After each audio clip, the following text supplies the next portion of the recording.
자, 점심시간 함께하는 딜사이트 런치박스 오늘도 돌아왔습니다. 시장이 그래도 어느 정도 반등을 해주고 있지만서도 삼성전자 실적을 좀 기다리면서 이것저것 개별적인 이슈 따라서 종목이 오르는 그런 장세가 펼쳐지고 있습니다. 그래서 잠시 후에 기막힌 투자 한 끼에서는요, 오늘 오르는 종목들 그리고 살짝 조정을 받는 종목들 한번 점검을 해보도록 하고요. 오후장 공략주까지 이어나가 보도록 하겠습니다. 자, 그리고 첫 번째 코너로는 이슈이수다. 우리 돈쌤과 그리고 김대준 대표와 함께 오늘은 좀 매크로적인 이야기를 좀 해볼까 합니다. 하반기의 금리 인하 기대감, 과연 9월에는 해줄 것이냐에 대한 그런 기대감이 커져가고 있고, 다른 나라에서는 일찌감치 또 금리 인하를 단행한 나라들도 있는데요. 우리나라는 어떻게 되는 건지, 그리고 금리가 인하된다면 어떤 것들이 변화가 되는지 주식시장 투자 전략까지 한번 이야기를 나눠보도록 하겠습니다. 그리고 불만나는 리포트에서 우리 변영인 대표와 함께 오늘 나온 리포트 어떤 보고서에 집중을 해야 되는지 잠시 후에 이야기 나눠보도록 하죠. 자, 그러면 런치박스 힘차게 시작해보도록 할 텐데요. 첫 번째 코너 이슈이스부터 시작해보도록 하겠습니다.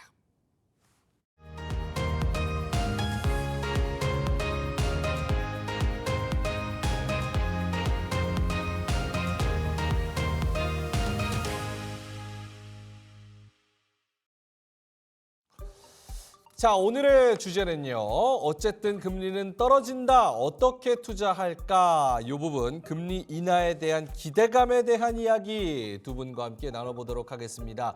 김대준 KR 리서치 대표님 나오셨고요. 경제 유튜버 돈쌤 정현두님 나오셨습니다. 어서 오세요. 반갑습니다. 저 지금 주제 CG에 나오는 이 사진은 네. 언제 적 사진이신지 좀 여쭤봐도 될까요? 좀 이 터치가 많이 됐죠? 네네. 찍은 거는 얼마 안 됐습니다. 2달 정도 정말요? 됐는데 와, 완전 옛날 같은데 이렇게 하는 사진. 터치가 많이 된 걸로 네네. 알고 있습니다. 오늘은 왜 안경 안 쓰셨어요? 잃어버렸습니다. 아침에. 편의점을 가서 제가 뭐 물건을 사고 나서 거기다 놓고 온 것 같아가지고 네. 퇴근하면서 한번 거기 들려봐야 될 것 같은데 누가 안경을 가져갑니까? 제가 놓고 왔죠. 네. 네, 그래서 갔더니. 깜빡 아직 가보지 못했고 퇴근길에 한번 가봐야 될 것 같아요. 알겠습니다. 꼭 찾으시길 네. 바라겠고요. 오늘 또 뭐 안 보이시면은 저한테 말씀해 주세요. 네, 네. 제가 안내견처럼 이렇게 잘 짚어드릴 테니까. 알겠습니다. 네, 고맙습니다. 알겠습니다. 돈쌤님도 뭐 잘 지내셨죠? 네, 뭐 네. 시장은 못 지내는 것 같은데 저는 네. 다행히 그럭저럭 잘 지내고 있습니다. 네. 시장에 항상 또 이렇게 크게 공감하고 연관되고 이런 상황이어서 네, 아무래도 뭐 투자자들은 시장에서 자유로울 수가 없으니까요. 아무리 단기적이라고 해도 그날 좀 끄달리는 건 어쩔 수 없는 것 같습니다. 예. 한번 금투세 한번 다룰까요? 그거는 좀 시간 좀 많이 좀 할애해야 되지 않을까요? 네. 그건 따로 이슈로 한번 만들어 주시면. 아니 금투세는 많은 분들이 좀 이야기하기 껄끄러워하시더라고요. 그래서 아니요. 금투세보다도 전 상속세에 대한 부분이 좀 더 깊이 있게 다뤄져야 된다고 상속세. 왜냐면 지배구조 개선과 관련된 시장에 영향을 네네네. 많이 줄 수 있는 내용이기 때문에 네. 금투세 이전에 상속세를 다루고 그다음에 금투세를 다뤄야 될지 알아요. 알겠습니다. 뭐 여러 가지 뭐 세금이나 정책도 이 주식시장에 연관이 돼 있기 때문에 한번 저희가 나중에 다뤄보도록 하고요. 오늘 이슈이스다에서는 아까 주제 뭐 보셨다시피 역시나 이제 시장에 관련된 매크로적인 이야기를 좀 해볼까 합니다. 최근 이제 유로존 그리고 G7 국가인 캐나다가 미국에 앞서서 금리를 전격적으로 인하에 나섰습니다. 역시나 이제 통화 정책이 전체적으로 완화되는 것 아니냐라는 분위기가 퍼지고 있고요. 이제 미국만 남았습니다. 9월에 해줬으면 좋겠다라는 생각이 있고 실제로 해줄 수 있을지는 여러 가지 경제 지표와 그리고 연준 위원들의 발언을 통해서 우리가 짐작만 하고 있는 상황입니다. 자, 그러면 하반기 금리 인하할지 두 분의 의견 먼저 들어볼 텐데 돈쌤님은 어떻게 생각하시는지? 저는 9월에 한 번. 9월에 한번. 그리고 이제 11월 혹은 12월에 그래서 이제 현재는 올해 한 2번 정도 가능성은 여전히 좀 높다고 생각을 하고요. 그게 시장의 지금 컨센서스인 것 같고 시장의 컨센은 저보다 조금 반 스텝 정도 뒤인 것 같아요. 저는 1.5번 정도. 네, 1.5번 정도 녹여 있는 것 같고 지금 금리가 한 4.4 정도 되지 않습니까? 그럼 1.5가 조금 더 후퇴한 상황이다 볼 수 있을 것 같고 근데 오늘 새벽에 또 파월의 발언이 두 번의 가능성을 좀 높여주지 않았나 그런 생각을 좀 하고 있는데 한동안 이제 상반기 때 물가가 좀 반등을 하면서 네. 그 디스인플레이션이라는 표현이 오랜만에 나왔거든요. 그 파월 입에서 나왔고 골수비 총재 입에서도 나왔기 때문에 9월 가능성은 아직 포기하기 좀 이르다. 그러니까 7월 정도에 한번 이제 언지를 해놓고 그런 다음에 이제 9월에 인하가 가능할 거기 때문에 오늘 새벽의 발언은 나름대로 좀 의미가 있지 않았나. 물론 조금 느리긴 해요. 느리긴 합니다. 지난 FOMC 하기 전에 나왔던 CPI가 굉장히 좋게 나왔음에도 불구하고 연준은 이제 결정이 해놓은 게 있기 때문에 약간 우리의 기대보다는 좀 매파적인 발언이 좀 있었는데 그 사이에 좀 교정이 좀 된 것 같아요. 오늘 나온 발언은 이제 파월 의장이 포르투갈 가가지고 ECB 회의 좀 참석하면서 우리는 인플레이션을 우리의 목표 수준으로 되돌리는 데 있어서 상당한 진전을 이뤘다. 이렇게 평가를 했습니다. 사실 되게 보수적인 발언 그리고 원론적인 발언을 원론이긴 한데요. 네. 물론 이제 중앙은행 총재로서 FOMC를 앞두고 그냥 답안지를 줄 수는 없으니까 원론적인 발언을 할 수밖에 없는 건 분명한 현실적인 한계가 있지만 그 원론적인 거에서 온도차는 분명히 있다는 겁니다. 나오는 표현이 굉장히 중요한 건데 일단 디스인플레이션이라는 것이 그냥 잠깐 물가가 내려가는 게 아니라 하나의 방향을 잡았다는 의미로서 사용이 많이 됐는데 그게 올해 들어서 올 초 이후에 처음 나온 거거든요. 이건 분명히 의미가 있고 그리고 제 귀에 크게 들렸던 것은 금리를 이제 빨리 낮춰서 물가를 자극하는 위험도 있지만 너무 늦게 낮춰가지고 경기를 좀 위축시킬 수 있는 위험 또한 분명히 있다라고 얘기하는 것이 처음 발언은 아니지만 다시금 나왔다는 것은 나름 의미가 있다고 생각합니다. 지금 돈쌤은 올해 2번 정도로 기대를 하고 계시고 그렇죠. 김대중 대표님은 어떠십니까? 왜냐하면 시장에서 이렇게 설레발 치고도 금리 인상도 끝날 것처럼 하면서 계속 조금씩 더 올렸던 것처럼 금리 인하도 역시나 질질 끌면서 올해 아예 안 해줄 수도 있다라는 또 의견도 있잖아요. 그럴 수도 있겠죠. 김대중 대표님은 어떻게 보세요? 그 전에 연준 의장이 하는 역할이 있어요. 역할. 연준 의장은 립 서비스입니다. 그러니까 시장이 과열권에 들어오면 속도 조절에 대한 립 서비스를 하고요. 그렇죠. 하락하게 되면 또 주가 방어에 대한 립 서비스를 합니다. 여기에 연준 위원과 의장은 굿캅, 배드캅 역할을 하면서 적절하게 시장에 대한 조율을 하는 형태이거든요. 네. 그러면 금리 인하 시기와 인하에 대한 반응에 대한 내용을 짧게 설명드리면 올해 금리 인하를 할 수 있는 연준 회의가 4번 남아있죠. 7, 9, 11, 12. 그런데 12월에는 안 할 겁니다. 왜냐하면 전통적으로 연말에는 내년도 예산 정책을 짜야 되기 때문에 우리나라도 그렇고요. 미국도 그렇지만 12월 연말 연초에는 금리에 대한 그 영향을 주는 역할의 메시지를 주지 않습니다. 그리고 행동을 하지 않거든요. 12월은 제외하고요.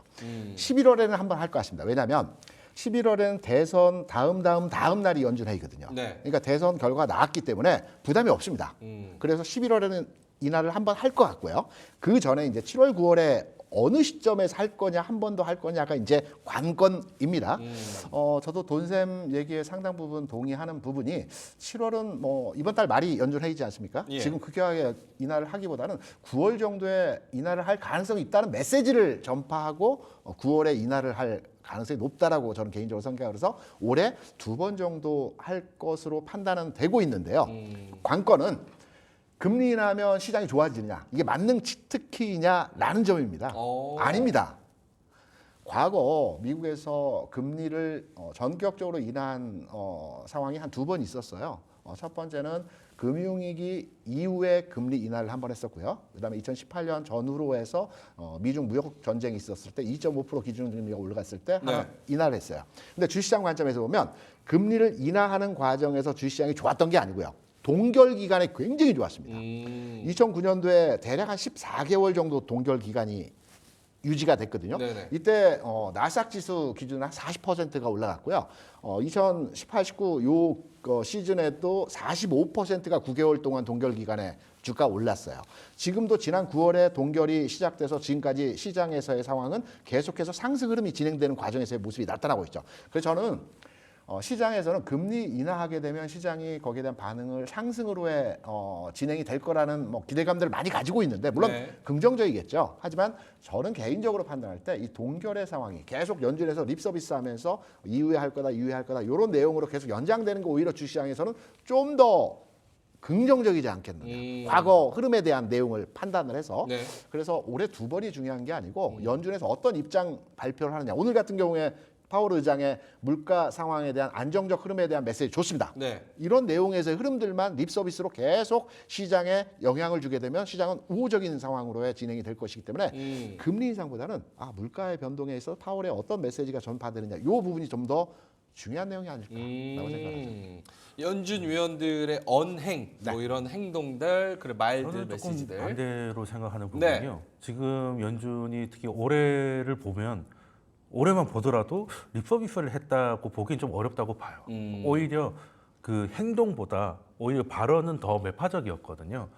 왜냐하면 지금 금리 인하 기대감이 시장이 좀 이 숨에 있는 걸 알기 때문에 네. 굳이 발언을 통해 가지고 기대감을 더 높일 필요는 없거든요. 기대 인플레이션을 자극할까봐 그게 두려웠기 때문에 오히려 립 서비스보다는 이제 그 말로 때려왔다는 게 그 제 생각이고 그리고 이제 금리 인하가 그 호재냐 악재냐라는 거는 사실 금리 인하라는 건 결과적인 얘기인 겁니다.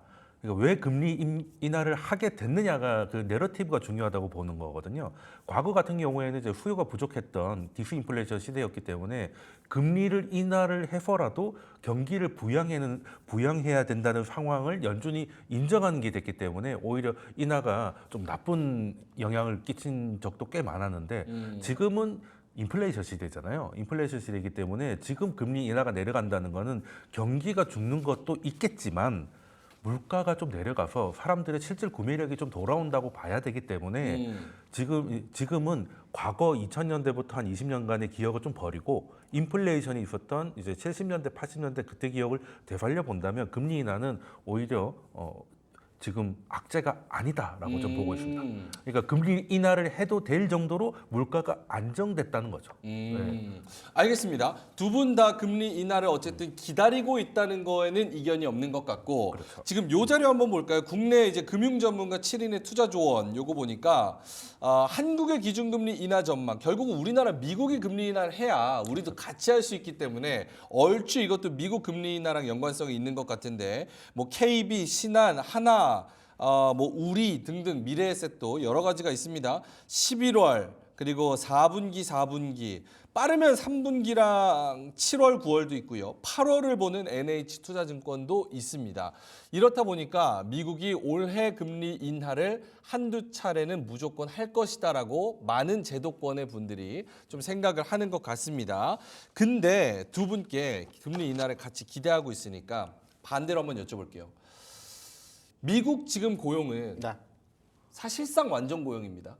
뭐 고용 시장이 뭐 나쁘다고 볼 수는 없죠. 거기다가 미국 경제의 그런 기업들은 굉장히 잘 나가요. 그리고 네. 물가도 아직 목표치에 안 왔어요. 그렇죠? 2에서 3 수준이니까. 어제 그 내년 정도에 도달할 것 같다고 했죠. 네. 파월 의장이. 그렇다고 하면 미국은 왜 금리 인하를 해줘야 됩니까? 지금 현재 상황을 놓고 보면은 뭐 경기가 나쁜 것 같지도 않고 고용도 좋다라고 하는데 그거는 굉장히 후행 지표예요.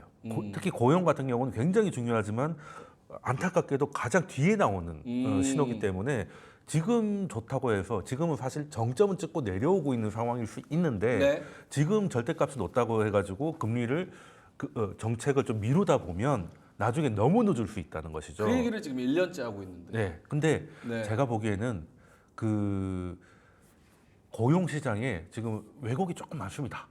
특히 왜곡이 많다? 일단 미국 같은 경우는 소위 말하는 기축통화국이라고 하잖아요. 근데 미국은 또 하나의 특징을 갖고 있는 게 기축노동국이에요. 그러니까 경기가 좋으면 노동 인구가 담을 넘든 허가를 받아서 넘어오든 계속 유입된다는 말이에요. 미국으로. 그렇죠. 그리고 미국 같은 경우는 우리나라 같은 주민등록 제도가 없기 때문에 심지어 불법으로 넘어온 사람도 세금을 내면서 일을 할 수 있단 말이죠. 그렇기 때문에 그 작년만 놓고 보더라도 350만 명 정도의 합법 혹은 불법 이민자가 늘어났다고 해요. 350만 명이면 미국 인구의 1%가 는 겁니다. 노동 인구가 1% 늘었다는 거는 잠재 성장률을 0.8% 정도 높일 수 있는 요인이기 때문에 이것들은 약간 그 왜곡을 만들고 근데 문제는 이제 바이든 행정부가 조금씩 이민법을 좀 타이트하게 가져가요. 일단 대선에서 가장 큰 이슈다 보니까 트럼프가?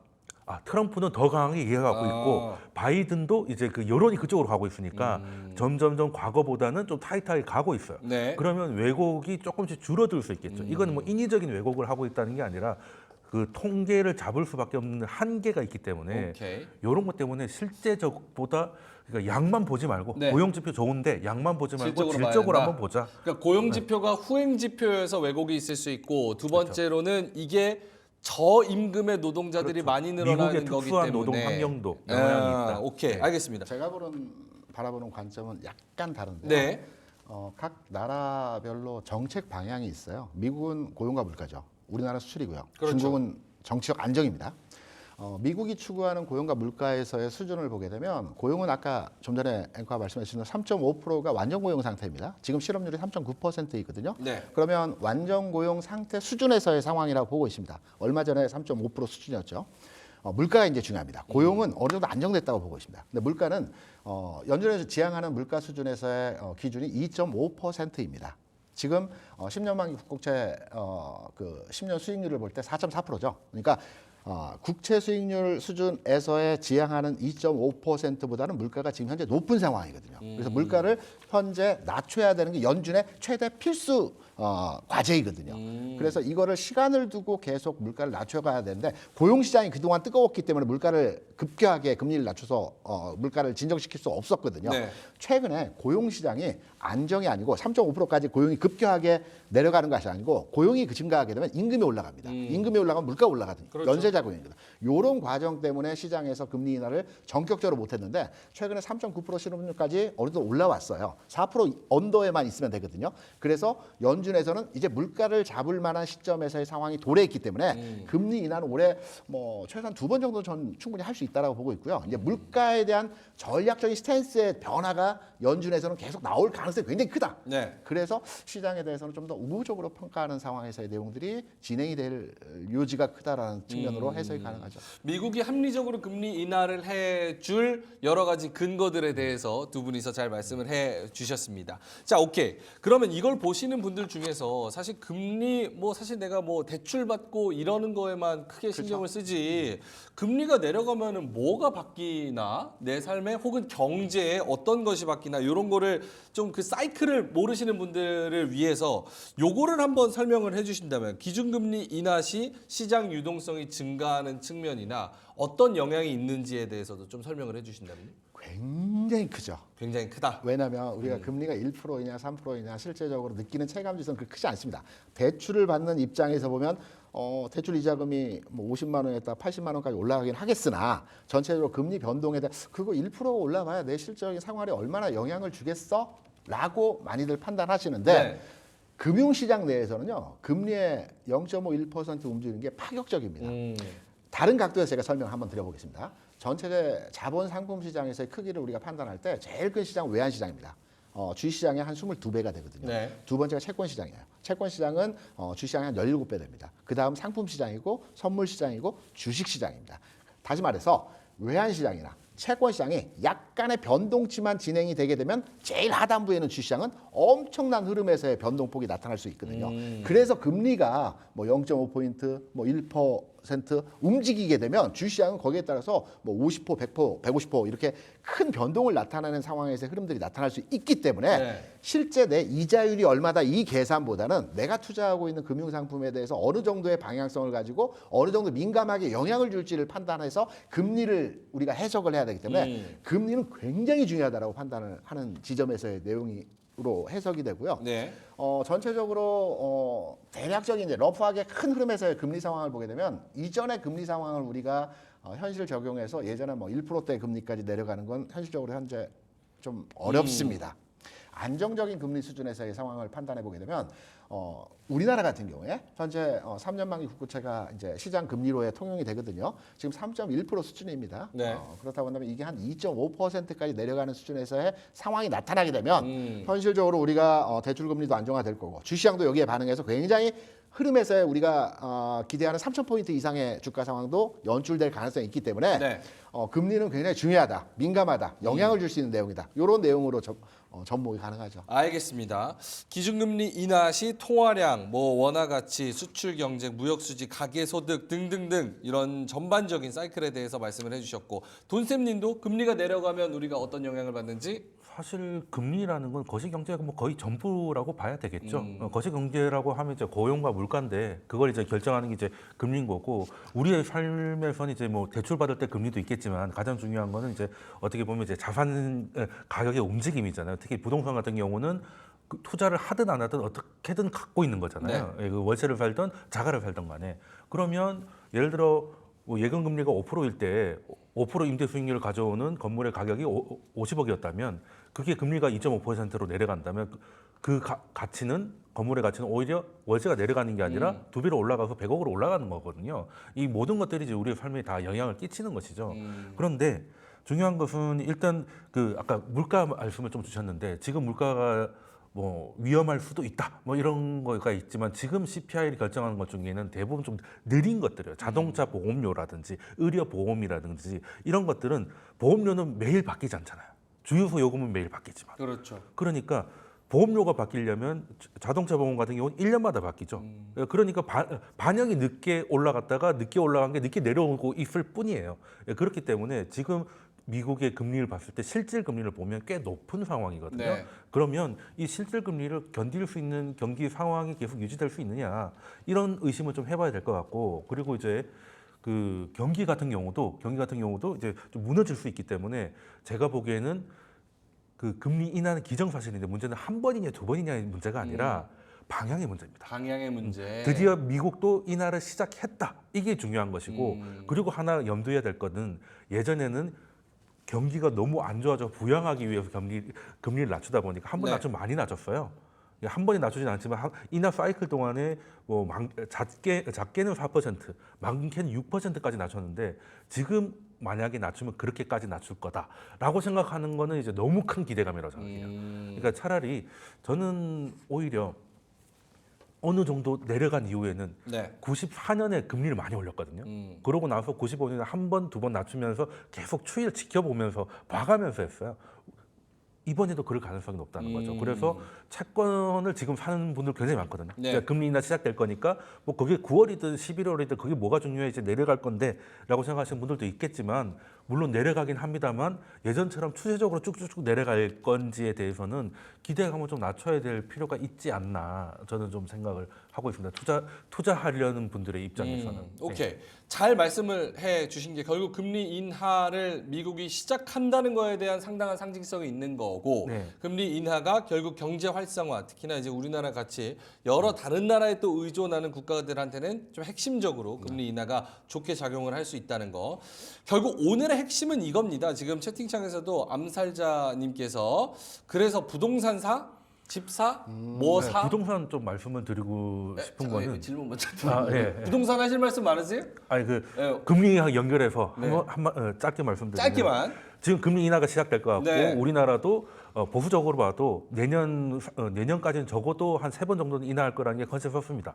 그럼 제일 먼저 생각하는 게 이제 부동산 사야 되냐. 부동산 사야 네. 되나? 근데 지금 부동산 담보대출 금리가 상당히 내려와 있거든요. 네. 그러니까 제가 보기엔 시장은 이미 금리 인하를 했어요. 이자도 있어요. 이자. 네, 2.9. 2.96이 나왔잖아요. 네. 지금 우리나라 금리가 얼마인데 2.96이 나오는 게 말이 안 되는 어떻게 보면 역마진이거든요. 쉽게 말해서 부동산 시장에서 적용되고 있는 금리는 이미 금리 인하를 반영한 상태입니다. 그렇죠. 예, 그러니까 오히려 시장의 기대감보다 한은의 금리 인하가 약해버리면 오히려 또 그 충격이 올 수도 있다. 그래서 지금 2011년에도 그때 금리를 확 내려갈 때 부동산이 작게 반등을 좀 네네. 한 적이 있는데 지금 약간 비슷한 분위기잖아요. 전국적으로 올릴 수는 없으니까 이제 서울 쪽으로 좀 올리고는 있는데 지금 뭐 서울 부동산에 대해서 제가 부정적인 뷰를 갖고 있지는 않지만 이게 금리 때문에 추세적으로 다시 올라갈 거라고 보기에는 예전처럼 금리가 그렇게 도와주는 수 있는 환경은 아니다.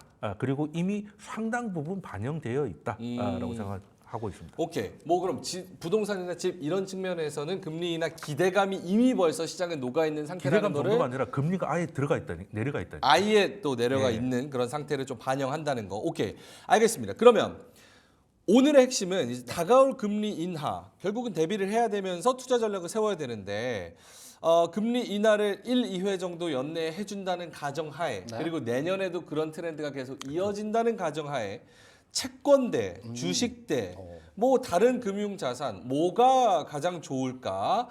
지금 삼성증권의 디지털자산관리본부에 따르면은 지난달 11일부터 14일 삼성증권 예탁자산 5억 원 이상의 고객 4천 명 가까이 대상으로 설문한 결과 올 하반기 투자 전략으로 자산가들이 투자 비중을 주식 60% 그리고 채권 40% 정도 가면 좋아질 것 같다라고 대답을 했다고 합니다. 금리 인하기 하반기와 내년도까지 생각한다면 어떤 재테크 전략이 가장 유효할까? 김대준 대표님은요? 저는 8대2 정도가 유효하다고 보고 주식 8, 채권이. 채권이. 왜냐하면 주식 8은 국장입니까? 아니면 미장입니까? 저는 국장 기준입니다. 왜냐하면 우리가 채권 펀드를 들게 되면 1%가 움직이게 되면 수익률 측면에서 15%가 변화가 있어요. 네. 국내 좀 전에 금리를 말씀드린 3년만 국고채가 3.1%거든요. 1% 내려가기 힘듭니다. 2.5%까지 내려갈 가능성이 있어요. 그러니까 채권형 펀드를 들게 되시다면 국내보다는 해외 미국채를 이제 펀드를 드시는 게 좋고요.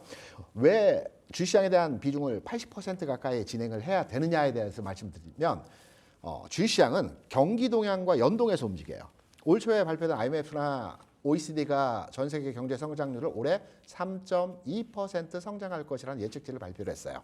지난해 2.8% 성장을 했거든요. 네. 지난해 대비해서 올해 좀 더 큰 폭의 전체 세계 경기가 성장한다라는 얘기입니다. 그러면 큰 틀에서 거시적으로 보면 되면 주시장 또한 상승 흐름의 진행이 나타날 가능성이 굉장히 크다라고 보고 있거든요. 그렇다면 우리가 포트폴리오 측면에서 주식 비중을 한 80% 가져가고요. 그리고 채권형 펀드를 가입한다고 한다면 금리 하락에 대한 포지션을 가져갈 거 아니겠습니까? 그럼 미국 금리가 지금 4.4% 내려가게 되면 2.5%까지 내려가기 힘들고요. 대략 한 3% 중반까지 1% 정도, 1% 정도 하락한다는 가정하에 본다면 한 15% 수익률이 발생할 수 있고 주식시장은 전체 국내 시장으로 보면 2,800포인트에서 3,000포인트까지의 가늠하는 현상에서의 흐름을 보게 되면 또 마찬가지로 10% 이상의 흐름이 나타날 수 있기 때문에 저는 8대2 수준에서의 포트폴리오로 가져가는 게 유효하지 않겠나라고 생각을 합니다. 8대2 정도. 네. 알겠습니다. 돈쌤님은요? 보통 이제 6대 4라고 하는 거는 지난 과거 데이터를 해봤더니 요렇게 하면 가장 결과 좋았더라라는 경험치에서 나온 거 무슨 법칙이 있는 게 아니라 가장 이제 좋았던 시나리오인데 문제는 이제 개인분들은 이제 큰 자산을 운영하는 게 아닌 상황에서야 그렇게 보호보다는 자산을 좀 증식해야 되는 입장이다 보니까 저는 채권이 거기 들어가는 거는 사실 이제 그 변동성을 좀 줄이겠다는 의미인 것이지 채권에서 큰 기대 수익률을 가져가기가 지금은 쉽지 않은 거거든요. 특히 과거처럼 금리가 추세 하락을 하기가 쉽지 않기 때문에 그래서 저는 채권보다 오히려 좀 이렇게 빠른 매도 대응으로 현금 비중을 이제 늘렸다 줄였다 하는 게 개인들한테는 좀 현실적이라고 좀 생각을 하고 개인 투자자는 사실은 뭐 채권으로 뭐 방어를 하거나 이런 것들은 우린 기관 투자자가 아니지 않습니까? 그런 데서는 그냥 시장이 위험이 높아지면 현금 비중을 좀 늘렸다가 그러다 시장이 다시 돌아오면 현금 비중을 다시 투입하고 이 호흡만 하면 될 것 같고 그리고 이제 아까 짧게 질문 주신 게 국장이냐 미장이냐 이렇게 네. 하셨잖아요. 우리나라 지금 코스닥 같은 경우는 이제 그 고객 예탁금이 좀 늘어나면 국장 비중을 좀 늘리시고 예탁금이 정체되어 있거나 혹은 줄어들고 있거나 금투 지수가 이제 점점점 커지잖아요. 노이즈가. 그렇게 되면 오히려 미장을 조금 늘리는 것도 하나의 방법일 수는 있겠다라고 말씀드리겠습니다. 짧게 정리해서 채권 주식을 한 번 더 네. 말씀을 드리겠습니다. 채권 투자는 이미 타이밍 놓쳤어요. 미국채 수익률 기준에서 5.1%에서 4.4까지 내려왔거든요. 네. 이미 내려와 버렸습니다. 네. 주식으로 보면 이미 올라와 있습니다. 그래서 타이밍상으로 채권 투자의 시기는 조금 놓쳤고요. 주식의 타이밍을 보게 되면 국내 시장이 좀 더 유효하다는 것은 국내 시장은 이제 박스권을 돌파하고 상승 흐름이 진행되는 초기 단계이거든요. 그래서 비중 자체를 8대2로 가져가는 게 유효하지 않을까라고 생각을 합니다. 두 분 다 주식 비중이 절반 이상으로 가장 큰 비중을 가져가는 거는 확실하고 그 중에서 20%는 채권, 오히려 그 20%에서 40%를 현금으로 조금 더 유동적으로 유기적으로 관리하는 게 훨씬 더 좋을 것 같다. 위험 관리를 현금으로 하자. 알겠습니다. 이분들 의견은 어떨까요? 국내 재테크 금융 전문가 7인 아까 나왔던 분이거든요. 이분들의 그런 뭐 주식이나 채권 투자 전략을 살펴보니까 KB 쪽에서는 장단기채 분산 투자, 신한 쪽에서는 분할 매수나 적립식, 하나 쪽에서는 장기채, 미손실 범위에서 차익 실현 또는 중단기채로 전환, 우리 쪽에서는 기조적 금리 인하 확인 후에 장기채 매수. 여기다 채권 얘기를 굉장히 많이 하는데 이분들은 이런 이야기를 하는 거는 채권 기준으로 얘기하는 거는 어떤 의미가 있을까요? 듀레이션 전략이죠. 저기 정확하게 장단기 금리 차를 이용해서 포트폴리오를 짜는 게 듀레이션. 그러니까 만기 구조를 가지고 듀레이션을 조정해서 수익률을 가져가는 건데 모르겠습니다. 이건 자산 규모가 최소한 10억 이상 됐을 때의 투자 전략 측면에서의 우리가 구성을 짜주는 거고요. 네네. 그 자산 규모가 10억 이상 이하이라고 한다면 채권 투자에 만족할 만한 수익률이 그 기대치가 크지는 않을 것 같다라는 측면에서 오케이. 네. 그러면 두 분 다 주식에 대한 비중이 조금 더 크니까 주식을 조금만 더 자세하게 살펴보면 오늘 시간은 다 됐는데 조금만 더 써보겠습니다. 그냥 단도직입적으로 금리 인하기에 가장 좋을 것 같은 업종을 예상해 주시면 될 것 같아요. 그 후보군이 굉장히 많잖아요. 네네.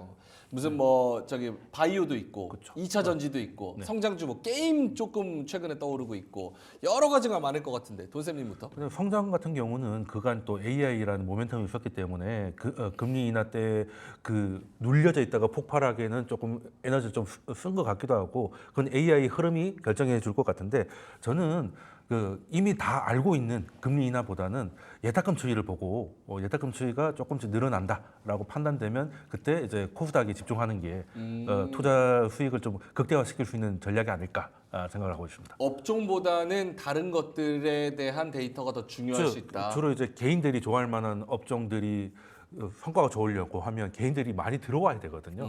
그러려면 이제 예탁금으로 확인할 수가 있겠죠. 이제 그 부분이 이제 가장 중요할 것 같다. 예탁금 보고 그때 가서 결정하자. 네, 지금 이제 매수를 내년 이후로 금투세 결정 나면 할 것인지 아니면 뭐 유예될 것 같으니까 한번 먼저 들어가 보자고 하는 것인지 봐가면서 들어가면 될 것 같다.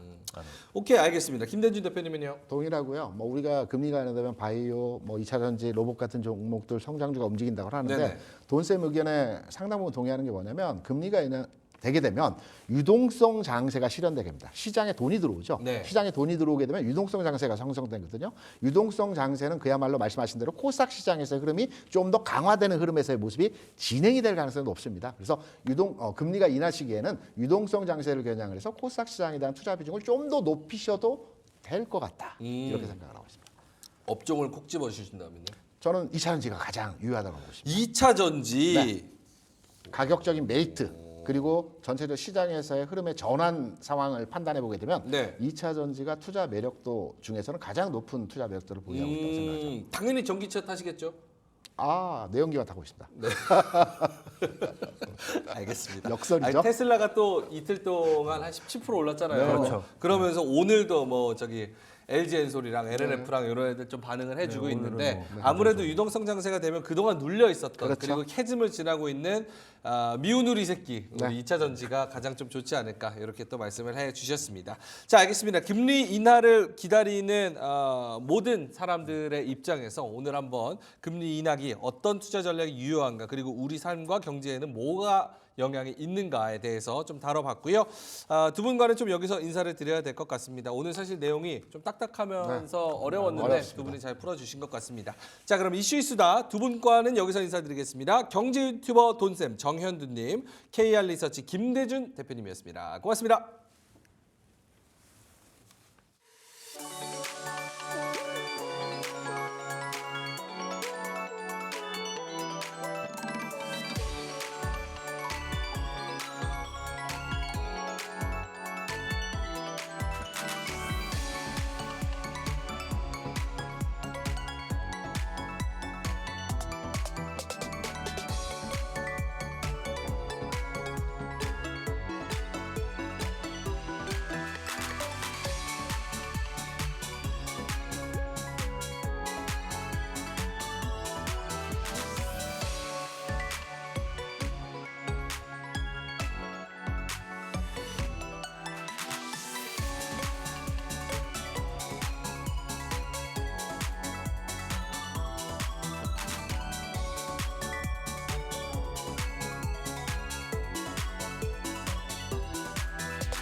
자, 핫한 리포트, 불만나는 리포트 알아보겠습니다. 오늘 세 가지 리포트 여러분들이 채팅창에서 이야기하고 있는 종목들이 들어 있습니다. 가장 핫한 세 종목 가져왔는데요. 신한투자증권에서 LG에너지솔루션 불황에도 성과를 쌓아가는 중이다. 오늘 6% 오르는 LG엔솔에 대한 긍정적인 이야기 한번 해보도록 하겠고요.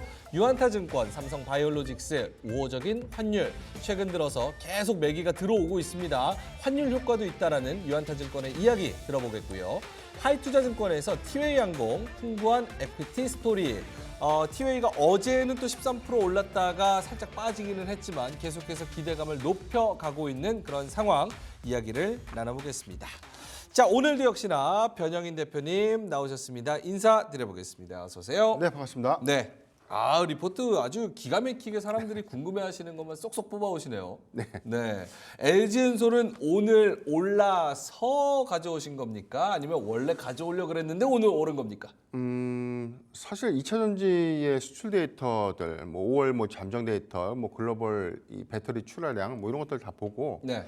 사실 이번 주에 한번 가져와야지 생각 좀 했었는데 공교롭게 어제 뭐 테슬라 주가 너무 좋았기 때문에 뭐 본의 아니게 좀 픽을 하게 됐습니다. 오케이, 알겠습니다. 자, 그러면은 LG엔솔부터 한번 가보죠. 불황에도 성과를 쌓아가는 중이다? 어떤 내용입니까? 우선 우리가 좀 잘 알고 있는 것처럼 아직 6월 달에 배터리 출하량이 아직 공식적으로 좀 집계된 데이터는 없는데 5월 데이터가 좀 집계가 됐어요. 여기서 내용을 좀 확인해 보니까 북미양 배터리 출하량은 24%가 증가됐고 유럽은 마이너스 7% 정도 감소됐다. 이게 뭐냐면 배터리 출하량이 지역별에 대한 편차가 좀 더 심화됐다. 그래서 뭐 유럽의 경우에는 오히려 이 전기차의 수요가 좀 둔화됐던 부분들을 우리가 좀 다 익히 알고 있었던 부분인데 상대적으로 어떤 완성차 업체들의 어떤 인도량에도 영향이 있었던 부분들 그리고 여기에 공략되고 있는 중저가 차량의 어떤 공략들이 북미 시장보다는 유럽이 굉장히 좀 큰 어떤 이 타격으로 좀 이어지지 않았나라는 부분들을 좀 확인할 수 있었고 어제 테슬라의 이 2분기 인도량에서 우리가 좀 확인을 해봤던 것처럼 이게 사실 뭐 시장의 컨센서스를 좀 더 상회에 따라 좀 보기는 어렵거든요. 왜냐하면 예측 지표가 45만 대였는데 네. 지금 한 44만 3천 대. 그런데 애널리스트들이 좀 더 예측됐던 평균치가 한 43만 뭐 6천 대.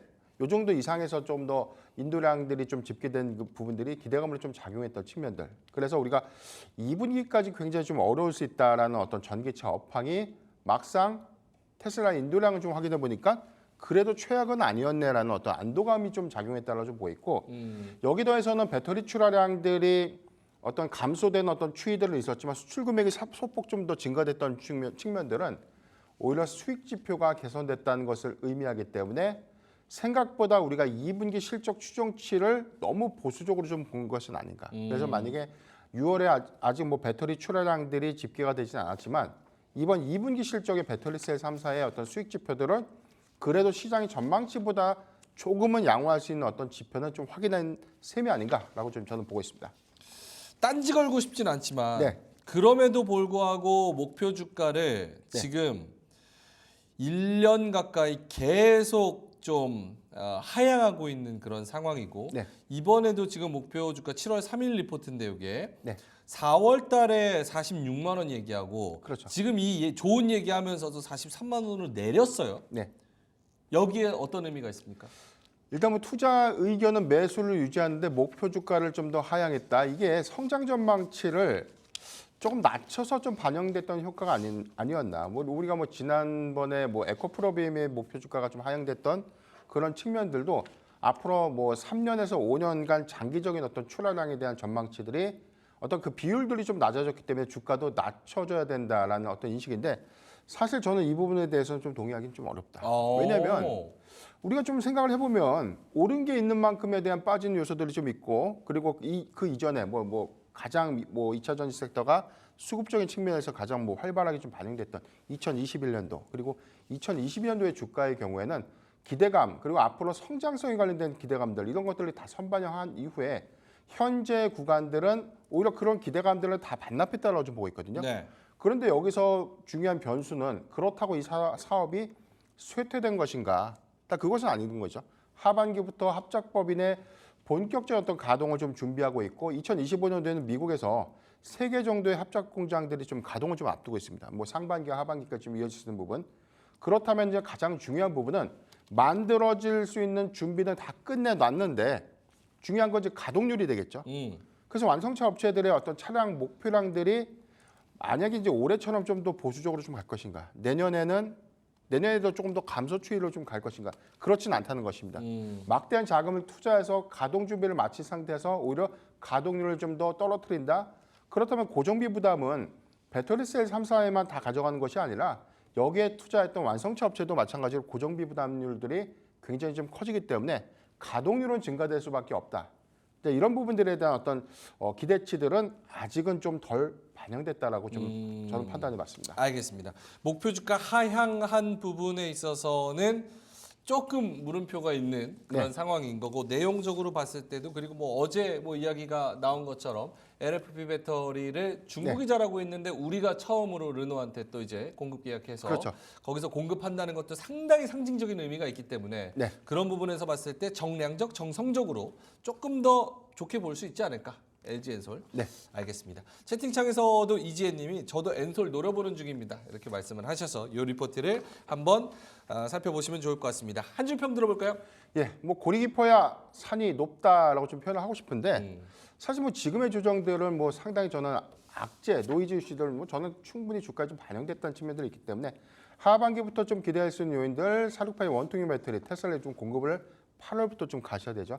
이런 어떤 추가적인 어떤 차세대 배터리 모멘텀들이 수급적인 어떤 측면들을 저는 뭐 전환시킬 수 있는 계기로 참 작용하지 않을까라고 좀 보고 있기 때문에 LG 에너지 솔루션 뭐 지금은 힘들지만 조금 길게 보면 저는 굉장히 좀 좋은 구간이다라고 좀 말씀드리겠습니다. 알겠습니다. 자, 첫 번째 신안에서 나온 우리 LG 에너지 솔루션 관련해 가지고 이야기를 해봤고요. 두 번째 리포트로 넘어가겠습니다. CDMO 대장, 그리고 어제 주가가 또 불을 뿜었던 삼성 바이오로직스 알아보겠습니다. 2024년 2분기의 프리뷰입니다. 환율이 우호적이어서 이 부분도 분명히 숫자를 찍히는 데 도움이 될 것 같다라고 이야기를 하는 것 같고, 그리고 내용적인 측면, 그리고 플러스 네. 국제 정치적인 측면에서도 중국 대신에 우리가 좀 수혜를 볼 수 있는 네. 측면도 있는 것 같습니다. 어떤 내용일까요? 전체적으로 한 3가지 핵심 포인트로 좀 전 구분해 볼 수 있는데 실적이죠. 첫 번째는 실적, 두 번째는 수주 잔고, 세 번째는 미국의 생물보안법이 연내 시행될 수 있는 거. 이거 3가지가 이 삼성 바이오로직스의 어떤 관전 포인트가 아닌가라고 좀 보고 있는데, 먼저 실적 부분에서는 2분기 전망치가 매출액이 13.5%가 좀 증가된 부분들, 그리고 영업이익이 11.3%가 좀 증가되고 있는데 실적 추정치보다는 조금 더 상회될 수 있다는 부분인데, 이게 영업이익이 관련된 연동 효과는 좀 없지만 국내에서 만들어진 제품들이 대체적으로는 거의 다 뭐 100% 수출이다라고 좀 보시면 됩니다. 그렇다면 결제를 달러로 받게 되죠. 그렇죠. 지금 현재처럼 고환율 기조가 좀 더 장기적으로 좀 더 유지되는 관점에서는 외화 환산 이익이 증가된다는 부분들이 종국적으로는 영업이익의 어떤 수치를 증가시키지 못하지만 단기 순이익이 크게 좀 증가될 수 있는 부분들. 그래서 삼성 바이오로직스의 배당 지원이 더 늘어날 수 있다, 또는 유보액이 더 늘어날 수 있다는 관점에서 굉장히 좀 긍정적이지 않나라고 좀 보고 있는데, 그러니까 비용은 원화고 매출은 달러로 나니까 그렇죠. 달러 강세의 영향을 더 많이 받아서 수익이 더 많이 날 것이다. 그렇죠. 그래서 뭐 배당 성향이 더 높아지면 좋을 텐데, 뭐 그럼에도 불구하고 지금 삼성 바이오로직스는 내년까지는 지금 5공장 투자 금액들을 계속해서 좀 집행해야 되는 이슈들이 좀 있기 때문에 뭐 여기에 관련된 어떤 투자 비용 부담들은 충분히 좀 상쇄될 수 있는 요건이다라고 좀 보여지고, 두 번째는 지금 이 수주 잔고에 관련된 이슈인데, 지난해 수주가 3조 5천억이었습니다. 근데 어제 발표됐던 이 미국의 이 제약사 1조 4천억 원대 이 CDMO 이 수주 계획을 좀 체결했다는 부분인데, 올해 누적 수주가 한 2조 원대니까 연내에서는 한 4조 원 돌파, 이게 사상 최대 수주 돌파를 좀 더 목전에 좀 두고 있다는 관점에서는 삼성 바이오로직스가 현재 준비될 수 있는 어떤 이 양산 캐파를 전체적으로 좀 고려해 본다면 여기서 더 받을 수 있는 물동량들을 좀 늘어날 수 있다. 이건 굉장히 좀 고무적이지 않나라고 보고 있는데, 여기서 뭐 세 번째 좀 포인트로 좀 말씀드렸던 미국의 생물보안법. 이게 중국의 미국향 이 CDMO 위탁 생산물들이 전체 매출 포션 한 45%. 네. 그래서 뭐 우시 바이오로직스라든가 우시 앱텍들이 공급을 좀 하고 있는 부분들인데, 이 45%에 대한 반사 물량들이 뭐 스위스의 뭐 이 로슈 같은 데에서도 많이 흡수를 하겠지만 네. 전체 생산 캐파를 내년에 삼성 바이오로직스가 가져갑니다. 뭐 18만 리터급 정도를 이제 가져가게 되니까 이게 양산 캐파에서 18만 리터급을 좀 보유하게 된다는 것은 로슈가 다 소화하지 못하는 일정량, 저는 그래서 한 북미양 수주 부분의 생물보안법 시행 관점에서는 한 20% 이상을 한국이 받을 수 있다는 관점에서 이런 미래 가치 부분에 대한 반영 효과들을 주가에 좀 대입을 해보면 목표 주가는 한 120만 원까지는 전 상향돼야 된다라고 좀 보겠습니다. 그래요? 근데 95만 원 얘기하고 다른 데서도 약간 얼추 이 정도인 것 같은데 네. 장진님께서 3바 100만 원 간다면서 이제 정말 가나요? 이렇게 말씀하셨거든요. 네. 증권사에서는 이렇게 살짝 보수적으로 보는 이유는 뭡니까? 이게 아직 뭐 모멘텀 부분에서 뭐 생물보안법은 지금 좀 노이즈 이슈가 있죠. 중국에서 로비를 하고 있다. 그래서 이게 뭐 될 것인가 안 될 것인가라는 어떤 이 허들을 넘을 수 있냐 없냐라는 부분들인데 저는 지금 미국의 뭐 대통령이 누가 되던 간에 사실 대중 견제는 더 가속화되면 됐지. 그렇죠. 이런 부분들을 완화될 수 있는 기조는 아니다라고 좀 보고 있기 때문에 원래 예상에서는 뭐 하원에서 한 8월 통과가 좀 유력했다라고 좀 보고 있지만 8월은 좀 어렵지 않겠나. 다만 한 10월 정도에는 저는 생물보안법이 충분히 좀 통과될 수 있고 그 유예 기간을 한 2년 정도라고 좀 보면 당장의 미래 가치를 다 반영할 수는 없지만 그래도 2025년도에 18만 리터급에 대한 생산 캐파를 좀 보유하고 2026년도부터는 해당되는 북미양 수주 부분 상당수가 국내에 좀 더 이입된다는 부분들 이런 부분들 좀 고려해 본다면 저는 충분히 삼성바이오로직스 성장성을 좀 더 주목해 볼 필요가 있다라고 좀 말씀드리겠습니다. 알겠습니다. 자, 삼성바이오로직스 리포트 이야기를 해봤고요. 한 줄 평을 해주신다면? 예, 수주는 그저 거들 뿐 웰컴 생물보안법입니다. 결국 여러 가지 모멘텀이 있는 그런 주식들이 굉장히 잘 가기 때문에 정치적인 이슈도 있고 실제 내용도 좋고 기대감도 있는 이런 삼성바이오로직스 한번 살펴보자. 알겠습니다. 마지막 리포트입니다. 하이투자증권에서 나온 건가요? 티웨이 항공 얘긴데요. 브릿지님께서 티웨이 최근에 소노그룹이 지분 참여한다고 하지 않았나요? 이제 어제 나왔었죠. 네네.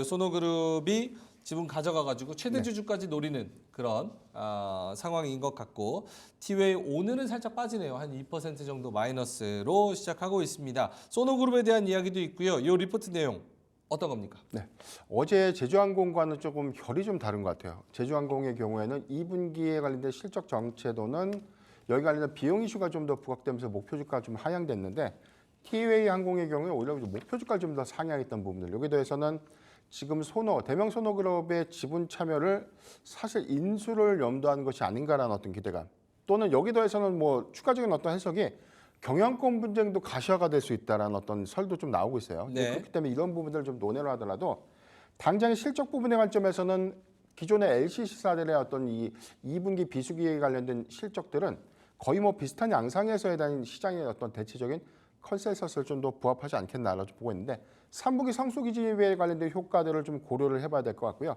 특히나 8월부터 좀 예정될 수 있는 부분들이 티웨이항공이 대한항공으로부터 유럽의 이 조건부 승인, 합병 승인을 받았던 부분들이 알짜 노선 4개에 대한 슬롯을 양도했죠. 네. 그래서 지금 유럽에 취항을 한다. 뭐 프랑스라든가 뭐 이탈리아, 뭐 독일 뭐 이런 국가들의 티웨이항공들이 공식적인 어떤 취항을 좀 알리게 되면 이제는 LCC사들이 단거리 노선에 좀 주력했던 부분들이 장거리 노선의 어떤 수익성들은 지금 단거리 노선의 어떤 수익 지표의 한 많게는 4배 가까운 어떤 영업이익이 좀 발생될 수 있는 부분입니다. 이런 부분들을 좀 고려해 봤을 때 티웨이 항공이 지금보다 훨씬 더 외형적인 가치가 조금 더 다변화될 수 있고 실적의 어떤 기대치들이 크게 좀 상향될 수 있는 부분들을 좀 고려를 해야 되지 않을까라고 좀 보고 있고요. 여기다서 신규 노선의 어떤 가치가 뭐 운송량이라든가 이런 것들은 앞으로 어떻게 좀 서비스를 하느냐에 따른 어떤 관점에 대한 어떤 차이는 좀 있지만 충분히 장거리 노선에 관련된 이 요금 할인 부분에 관련된 정책들은 그래도 대형항공사와 좀 비교해 봤을 때 충분한 경쟁력을 좀 보이지 않을까라고 좀 보고 있습니다. 여기 하이투자증권에서는 풍부한 에퀴티 스토리 얘기하는 거 보니까 결국은 뭐 내용이나 숫자적인 측면 그리고 앞으로의 모멘텀도 기대가 되지만 가장 중요한 건 이제 지분을 확보함에 있어서 M&A적인 측면, 지분 싸움 이런 부분에서 충분히 좀 주가가 올라갈 수 있다라는 그 스토리 자체를 조금 모멘텀으로 많이 보는 것 같습니다. 자, 티웨이항공 목표 주가 상향해서 3,700원으로 짚었고요. 오늘 아까 2,300원 정도의 거래가 되는 것 같았습니다. 티웨이항공 한 줄 평을 들어보자면요. 네, 이제는 단거리 선수가 아닌 장거리 선수다라고 좀 정리하겠습니다. 알겠습니다. 이제는 단거리 선수가 아닌 장거리 선수다. 알겠습니다. 그렇게 오늘 리포트 3가지 알아봤습니다. 신한투자증권의 LG엔솔, 유한타증권의 삼성바이오로직스, 하이투자증권의 티웨이항공 이렇게 이야기를 해봤는데요. 아무리 좀 긍정적인 내용이 있어도 목표 주가의 추이가 어떤지 그리고 뭘 조심해야 되는지도 더 같이 곁들여서 공부를 해보시면 좋을 것 같고 그리고 또 이제 매수하는 것도 분할로 천천히 신중하게 매수를 하셨으면 좋겠다고 말씀을 드리겠습니다. 자, 그러면 불만나는 리포트 오늘도 핫한 리포트 소개해 주신 우리 변영인 대표님과는 여기서 인사를 드리도록 하겠습니다. 오늘 고맙습니다.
자, 점심시간 전에 오르고 내리는 종목들 시장 점검하면서 오후장 공략주까지 한번 알아보도록 하겠습니다. 두 분 모셔보죠. 이지스탁의 이지은 대표님, 신한투자증권 영업부 황유현 팀장님 모셨습니다. 어서 오세요. 네, 안녕하십니까. 안녕하세요. 네. 네. 오늘 옷이 정말 화사합니다. 네, 네. 많은 분들이 우울하실 것 같아서.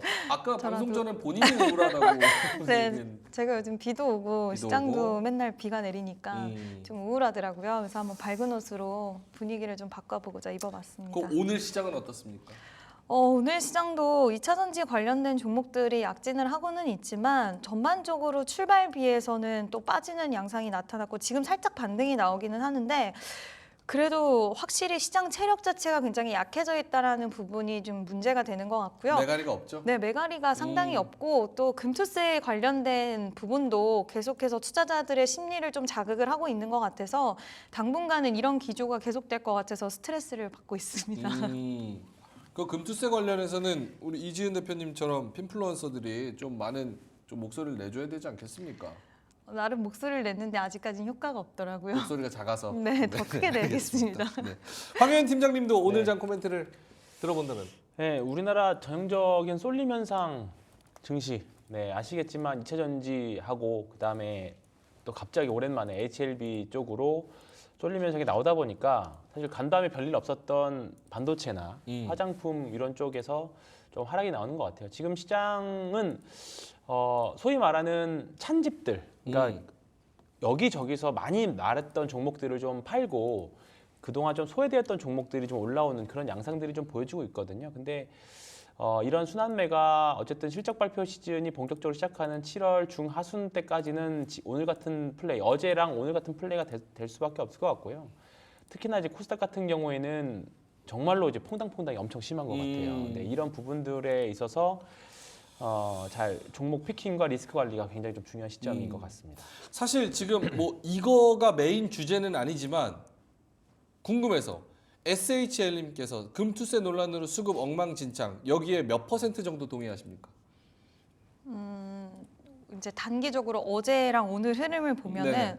전 절반 이상은 차지하는 절반 것 같아요. 이상? 왜냐하면 이제 미국은 국채 금리 상승하고 트럼프가 우세할 수 있다라는 거 얘기 나와도 올랐잖아요. 어제 일본은 1% 넘게 올랐어요. 네. 근데 우리나라만 예외적으로 이런 흐름을 가져간다는 거는 지금 해외 쪽으로 자금을 빼고자 하는 투자자들이 많은 걸로도 보이는데 그 기반에는 결국에는 금투세라는 이 커다란 악재가 있는 것이 아닌가라는 생각이 들어서 우리나라 특정적으로 좀 발생하는 현상이기 때문에 저는 절반 이상을 차지하지 않나라고 보고 있습니다. 알겠습니다. 황교안 팀장님은 뭐 퍼센트로 따지긴 좀 어렵지만 네. 일단 심리적으로 매우 좀 악영향 미치는 거 맞습니다. 그리고 아직은 미확정이지만 아마 하반기로 가면 갈수록 전반적으로 영향을 더 미칠 거라고 생각합니다. 특히 이제 9월 달 정도부터면 이제 우리나라 국내 시장에서 자금을 좀 빼겠다 그런 사실 하시는 분들이 굉장히 많았어요. 근데 최근에 매매 동향들을 보면 특히 코스닥 쪽에서 보면 개인들이 엄청 팔았느냐 사실 또 그건 아니거든요. 네, 개인 투자자들이 훨씬 더 많은 코스닥 수급을 보면 개인이 오히려 매수를 하고 있습니다. 이게 매수를 당하고 있는 건지 매수를 한 건지까지는 모르겠습니다만 일단은 아직까지 영향은 좀 그렇습니다. 근데 문제는 기관 매도 요즘에 사실 기관에 대한 안 좋은 소리를 많이들 하실 겁니다. 근데 기관 매도가 결국은 개인의 펀드 자금 매도도 많이 섞여 있거든요. 그러니까 결국은 기관 매도가 개인 매도와 거의 동일시해서 보셔도 될 것 같아요. 그리고 다만 최근 지난주 금요일 어제 오늘의 흐름은 반기 말 반기 초잖아요. 네. 그러면서 연기금의 리밸런싱이 좀 있었던 걸로 알고 있고요. 그 다음에 전반적인 이제 수급의 그 소위 말하는 이제 많이 올라갔던 종목들을 팔아서 덜 올랐던 종목들 사는 그런 뭔가 리밸런싱 효과도 좀 있는 것 같아서 일단은 이번 주 후반 되면 뭐 목요일 금요일 정도 되면 좀 안정화될 것 같으니까 거기까지는 좀 지켜보셔야 될 것 같습니다. 네. 알겠습니다. 결국 주 후반에 삼성전자 실적이랑 또 미국장 휴장 뭐 이런 것들도 있기 때문에 여러 가지 변수들이 같이 맞물리고 겹치면서 좀 매갈이 없는 시장이 계속 펼쳐지고 있는 거 아닌가 이런 생각이 들고 삼성전자 실적을 기점으로 이제 다음 주에는 조금 더 이것보다는 활기찬 시장이 되기를 좀 기대하면서 오늘 이야기 좀 이어나가 보도록 하겠습니다. 자, 오늘 주제 순서 3가지 준비되어 있는데요. 첫 번째 오늘 가장 핫하게 주목을 받고 있는 섹터부터 알아보겠습니다. 보시죠. 자, 기마키 투자한끼 첫 번째 이야기, 무너진 상반기 주도주, 하반기 2차 전지가 온다. 단도직입적으로 두 분께 여쭙도록 하겠습니다. 하반기에는 2차 전지가 확실히 살아납니까? 저는 좀 더 보자. 좀 좀 더 더 보자. 확인하자. 아니라는 네. 얘기죠, 황윤 팀장님? 저도 확인 필요하다. 아니라는 얘기입니다. 알겠습니다. 그럼 네. 제가 기계적으로 찬성의 입장에 한번 서보겠습니다. 2차 전지 찬성하기 쉽지 않은데. 자, 일단은 기술적으로 바닥을 찍고 네. 이틀 동안 테슬라가 네. 17%가 올랐어요. 오늘 LNF 10% 넘게 오르죠. 물론 살짝 좀 빠지고는 있기는 하지만. 그리고 많은 분들이 트럼프가 이제 우위에 서 있게 되니까 트럼프가 되면 친환경 망한다, 뭐 전기차가 또 더 어렵다 이러지만 사실 트럼프가 됐을 때 친환경 사업, 거기다가 친환경 에너지에다가 뭐 2차 전지 플러스 전기차 사업은 굉장히 또 잘 됐고 거기다가 플러스 일론 머스크가 뭐 트럼프 캠프에 뭐 고문을 맡는다 혹은 트럼프가 와 정말 엄지척 테슬라 최고다 이렇게 하는 상황에서 2차 전지 하반기에는 좀 올라와줘야 양심적이지 않겠습니까, 이지은 대표님? 일단은 기대치가 낮아서 이번에 이제 테슬라가 오른 게 결국에는 인노량인데 저는 일단 테슬라는 신규 모델이 부재하잖아요. 이제 저가형 모델이 내년에 출시가 된다라는 테슬라 3가 출시한다는 얘기가 있고 또 모멘텀이라고 한다면 일단은 FSD 쪽 있고 로보택시가 있는데 일단 이 주가에 대한 물론 이틀 동안 상승세는 좋았지만 이거를 계속 끌어올려줄 수 있는 모멘텀의 연속성이 있을까라는 부분에 좀 부재가 있지 않을까라고 생각이 들었고요. 그 캐즘 현상에 대해서도 반등이 나오고 있다라는 얘기도 있는데 가만히 살펴보면 지금 테슬라 쪽에서 움직임이 나왔던 게 가격적인 메리트를 계속 줬거든요. 이익 마진을 약간은 포기를 하고 이제 뭐 낮은 금리를 베풀고 여러 가지를 리서치를 하면서 손해를 보더라도 일단은 좀 돌파구를 찾기 위한 노력들을 보였는데 이러한 부분들이 하나 좀 긍정적으로 볼 수 있는 건 가격이 저렴한 전기차는 시장에서는 어느 정도 통한다. 이 부분을 확인할 수는 있었지만 수익성이라던가 이런 부분에 대해서는 아직까지 저는 확인 필요하고 시간이 좀 더 걸릴 거라고 생각을 하고 있고요. 일단 아까도 말씀드렸지만 시세의 연속성을 이어가기에는 지금 모멘텀이 계속해서 이어질 수 있을까라는 부분, 그 23일에 2분기 실적 발표가 있는데 이것도 굉장히 중요한 부분이 될 것 같아요. 그래서 확인에 대한 부분 필요하다라고 생각이 들고 지금 이 나오는 지표들이 만약에 한 2개월, 3개월 정도 연속해서 이어진다라고 한다면 그거는 긍정적으로 보겠지만 지금 테슬라가 이틀 연속 올랐다는 거, 가격적인 메리트와 그리고 기대 심리가 많이 낮아졌다는 거, 이 부분이라고 볼 수가 있어서 단기적으로는 상승세가 나와줄 수 있겠지만 하반기를 주도한다? 이건 저는 반도체가 자주 주도하지 않을까 좀 개인적으로는 생각을 하고 있어서 그런지 아직까지는 좀 더 확인이 필요하지 않을까라고 보고 있습니다. 알겠습니다. 2차 전지주 죽었다 깨나도 않는다 이렇게 말씀을 해주셨고 요거 제가 꼭 기억하도록 하겠습니다. 황희연 팀장님 네. 어떻습니까? 큰 결에서는 비슷합니다. 단순하게 어제 테슬라가 많이 올랐던 거는 사실 판매량 뭐 발표를 앞두고 이제 테슬라가 많이 올라갔다 그 말씀 뭐 기사를 많이 봤습니다만 어제 주목할 만한 것 중에 하나가 ESS였습니다. 네. 테슬라 에너지죠. 사실 지금 리튬 가격이 굉장히 많이 떨어졌기 때문에 ESS의 마진이 굉장히 좋을 수밖에 없고요. 전 세계적으로 신재생 에너지들부터 시작해서 그 재생 에너지들이 생산된 에너지들을 저장할 수 있는 ESS 시스템에 대한 이제 그 생산 원가가 많이 낮아져 있습니다. 네. 그렇다 보니까 이런 부분들이 테슬라를 끌어올렸다라고 생각을 합니다. 근데 우리나라 2차 전지 주식들은 어쨌든 테슬라가 올라서 오늘은 좀 같이 가긴 합니다만 사실 결국은 생산량이라던가 전기차가 다시 수요가 엄청 늘어나야 좋은 구조거든요.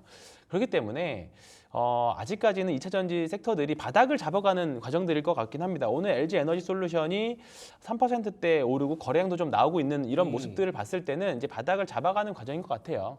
엄청나게 하락한 이후에 사실 오르락 내리락 하면서 물량 소화도 하는 그런 과정이 조금 더 필요하다는 측면에서 이 하반기 주도주까지는 저는 시간이 좀 필요하다라는 생각이 좀 들고요.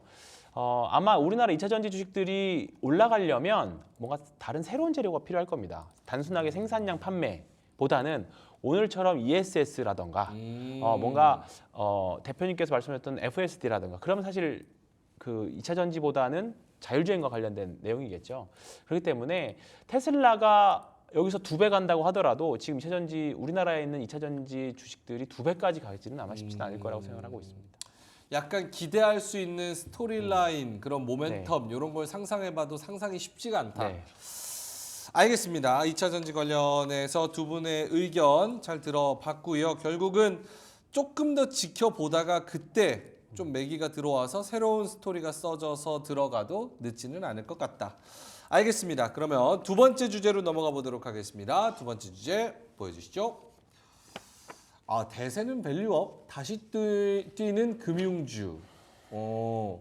어제였나요? 지난주였나요? 그 KB금융을 비롯한 은행, 보험 뭐 이런 애들이 굉장히 크게 올라갔었던 그런 모습이었습니다. 요거는 일단은 어떻게 해석을 해야 될까요? 최근 금융주의 상승에 대해서. 오늘도 그 정도 올라갑니다. 오늘도 그 정도 갑니까? 오늘도 4~5%씩 올라가요. 그러니까 그렇네요. 밸류업 종목들 보면 사실 에코프로도 5% 올랐지만 이 무거운 금융주들도 5%씩 오릅니다. 얘는 왜 올라요? 일단은 어제는 사실 금리가 다시 올라서 올라나 했습니다만 네네. 사실 어젯밤에 지난 미국에서는 미국 10년물 국채 금리는 또 하락을 했거든요. 그럼에도 불구하고 지금 신한지주 KB금융이 다 신고가 영역에 다 있는 거 보면 금리 영향까지는 아닌 것 같아요. 금리가 어쨌든 근데 앞으로는 뭐 변동성은 있긴 하겠습니다만 1년 정도의 시계를 본다라고 하면 내려가는 추세인 건 맞잖아요. 근데도 불구하고 간다는 거는 결국은 밸류업과 관련된 내용들을 보고 간다라고 보시는 게 맞을 것 같아요. 일단은 주주 환원부터 시작해서 특히 이제 7월 올해에 있어서 7월이 가장 밸류업으로는 가장 중요한 달이거든요. 7월 말 상법 개정안과 관련된 내용들이 좀 있고 그 주주의 그 권리에 대한 내용 개정한 부분들이 다 있습니다. 네. 그러면 7월 말에 이게 확정이 되고 또 8월 달에는 ETF 밸류업 관련 ETF도 나오고 그럼 수급적인 도움도 되겠죠. 그러면 이런 부분들이 연말에 국회에서 통과가 된다라고 하면 분명히 충분한 모멘텀. 그러니까 시장이 어려울 때 버팀목이 될 수 있는 섹터가 분명히 될 수 있을 거라고 봅니다. 과거에는 사실 금융주들이 그 경기 뭐 약간 회피주 또는 방어주의 성격을 띄었었잖아요. 근데 이제는 조금 내용이 달라진 것 같아요. 그러니까 충분히 방어주라고 하면 사실 변동성 별로 없고 시장 밀릴 때 좀 덜 빠지고 그런 역할이었다고 했으면 지금을 충분히 시장을 캐리할 좀 이끌고 갈 수 있는 역할을 할 수 있는 게 금융주가 될 것 같고 앞으로 주주 환원과 관련된 내용이면 결국 배당이잖아요. 배당도 높아지고 그다음에 수급에 대한 부분들도 좀 있고 이런 부분들 봤을 때 앞으로 갈 길이 좀 멀지 않느냐 이렇게 생각하고 있고 일본의 경우랑 많이 비교를 하시는데 일본은 10년 준비했습니다. 2014년부터 밸류업이 시작됐거든요. 네. 근데 그 효과를 여러 가지 부침을 겪어서 작년부터 사실 효과를 좀 보고 있는 거잖아요.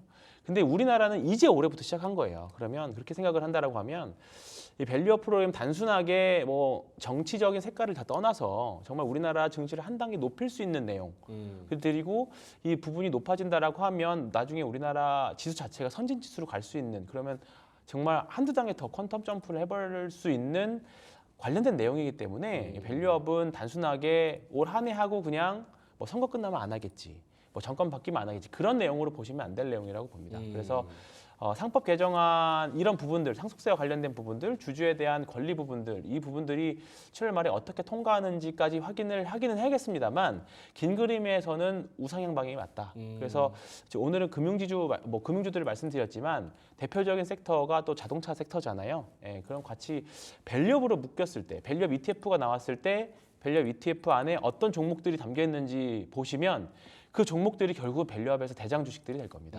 예, 그래서 그쪽 보시고 쭉 매매도 되시고 또 쭉 보유도 되시고 그렇게 보셔도 될 것 같습니다. 알겠습니다.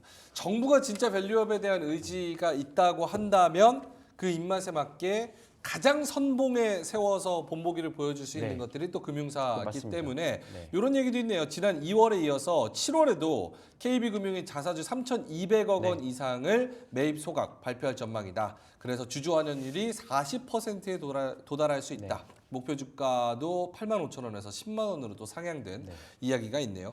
금융주 어떻습니까? 저도 좋게 보고 있습니다. 아닌 것 같은데. 네? 제가 아니, 촉이 좋거든요. 표정이 아니에요. 왜 그런 약간 느리고 무겁고 재미없는 거라지? 이런 느낌인데요. 아니요, 저도 좋게 생각을 하고 있고, 그래요? 네, 보험주는 오늘 좀 쉬어가는 것 같은데 일단은 밸류업 관련된 종목들이 인기가 없는 거는 사실이긴 하지만 1분기 때도 소리 소문 없이 굉장히 좀 강한 상승세를 보였고 왜 내가 놓쳤을까라고 하셨던 분들 많은데 이번에도 또 놓치신 분들 많으실 것 같아요. 근데 저는 지금도 보셔도 좋다라고 말씀을 드리고 싶은 게 일단은 뭐 정책적으로 미국 대선에서 어떤 확실하게 이야기가 나온 건 아니지만 지난번 트럼프 당선 시에 이제 은행 쪽으로 규제 완화됐던 이런 경험들치가 있기 때문에 지금 미국 쪽에서도 은행주들의 흐름이 나쁘지 않았거든요, 최근에. 그래서 이러한 기조도 하나의 좀 긍정적인 모멘텀으로 볼 수가 있을 것 같고 결국에는 오늘 또 속보가 나왔던 부분이 이제 윤석열 대통령이 뭐 배당 확대, 세제 혜택, 배당 소득세 저율 분리과세 추진하겠다 이런 속보치도 나왔는데 네. 아직까지 뭐 확정적인 부분은 아니지만 지금 여야 양쪽 다 큰 대명제에서는 결국에는 주식시장에 대한 활성화 이러한 부분들은 같을 거예요. 물론 이제 자존심 싸움, 뭐 서로의 이런 다툼들은 있겠지만 그 대명제를 통해서 좀 주주 친화적인 부분들이 더욱더 밸류업 이번에 7월 말 8월 초에 발표할 때 좀 이런 부분들 발생할 수 있다라는 것들은 좀 염두를 해 두셔야 될 것 같고요. 지금 현대차와 기아가 좀 반등이 나오고 있는데 뭐 여러 가지 이유가 있을 수는 있겠지만 저는 현대 기아 쪽도 밸류업 프로그램 관련된 종목이라고 생각을 하거든요.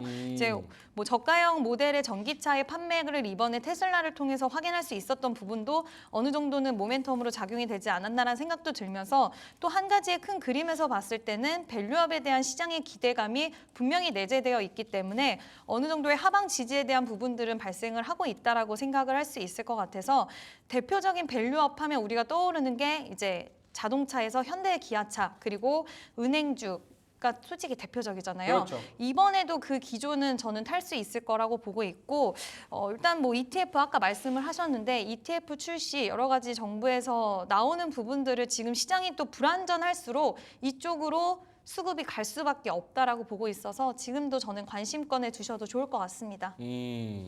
알겠습니다. 금융주 밸류업을 놓고 이전에 금융주를 투자하던 그 이유와 근거와 성격과는 확연히 다르다.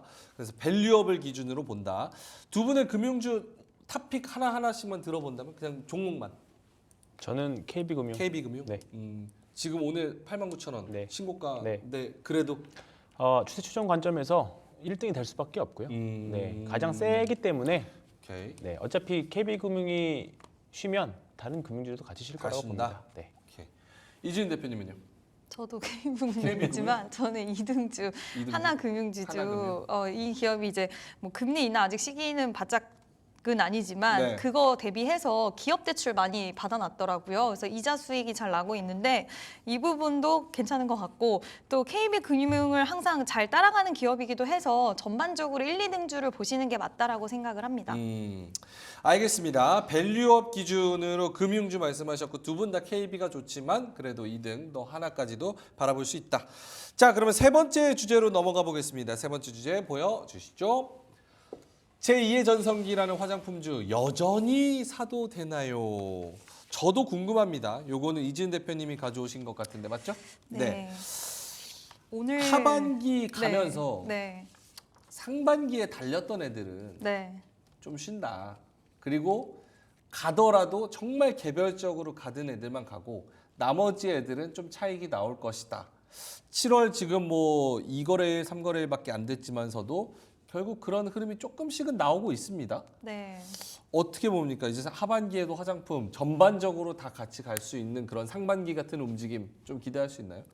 저는 일단 기대를 할 수 있다라고 보는데 6월에 수출에서 좀 부진하다 보니까 지금 시장도 안 그래도 불안전한데 고가권에 있는 종목들 수익 보신 분들도 빨리 팔아버리자. 일단은 내 걸로 챙기자라는 마인드가 좀 강해지셨을 거고 약하게 손실 보던 분들도 더 빠지기 전에 일단 빨리 팔고 좀 안정화를 찾자라는 생각이 지금 투자자들의 입장에서는 들 수밖에 없는 위치를 좀 차지를 하고 있다라고 생각을 하고 있는데 그럼에도 불구하고 하반기 때도 우리가 화장품 주들을 봐야 된다라고 생각하는 이유는 지금 이제 자세히 좀 뜯어보면 미국 쪽은 계속 수출 쪽으로 견조한 흐름을 보여주고 있다라는 부분이고 미국 시장에서의 침투율이 지금 한 3% 정도밖에 되지 않거든요.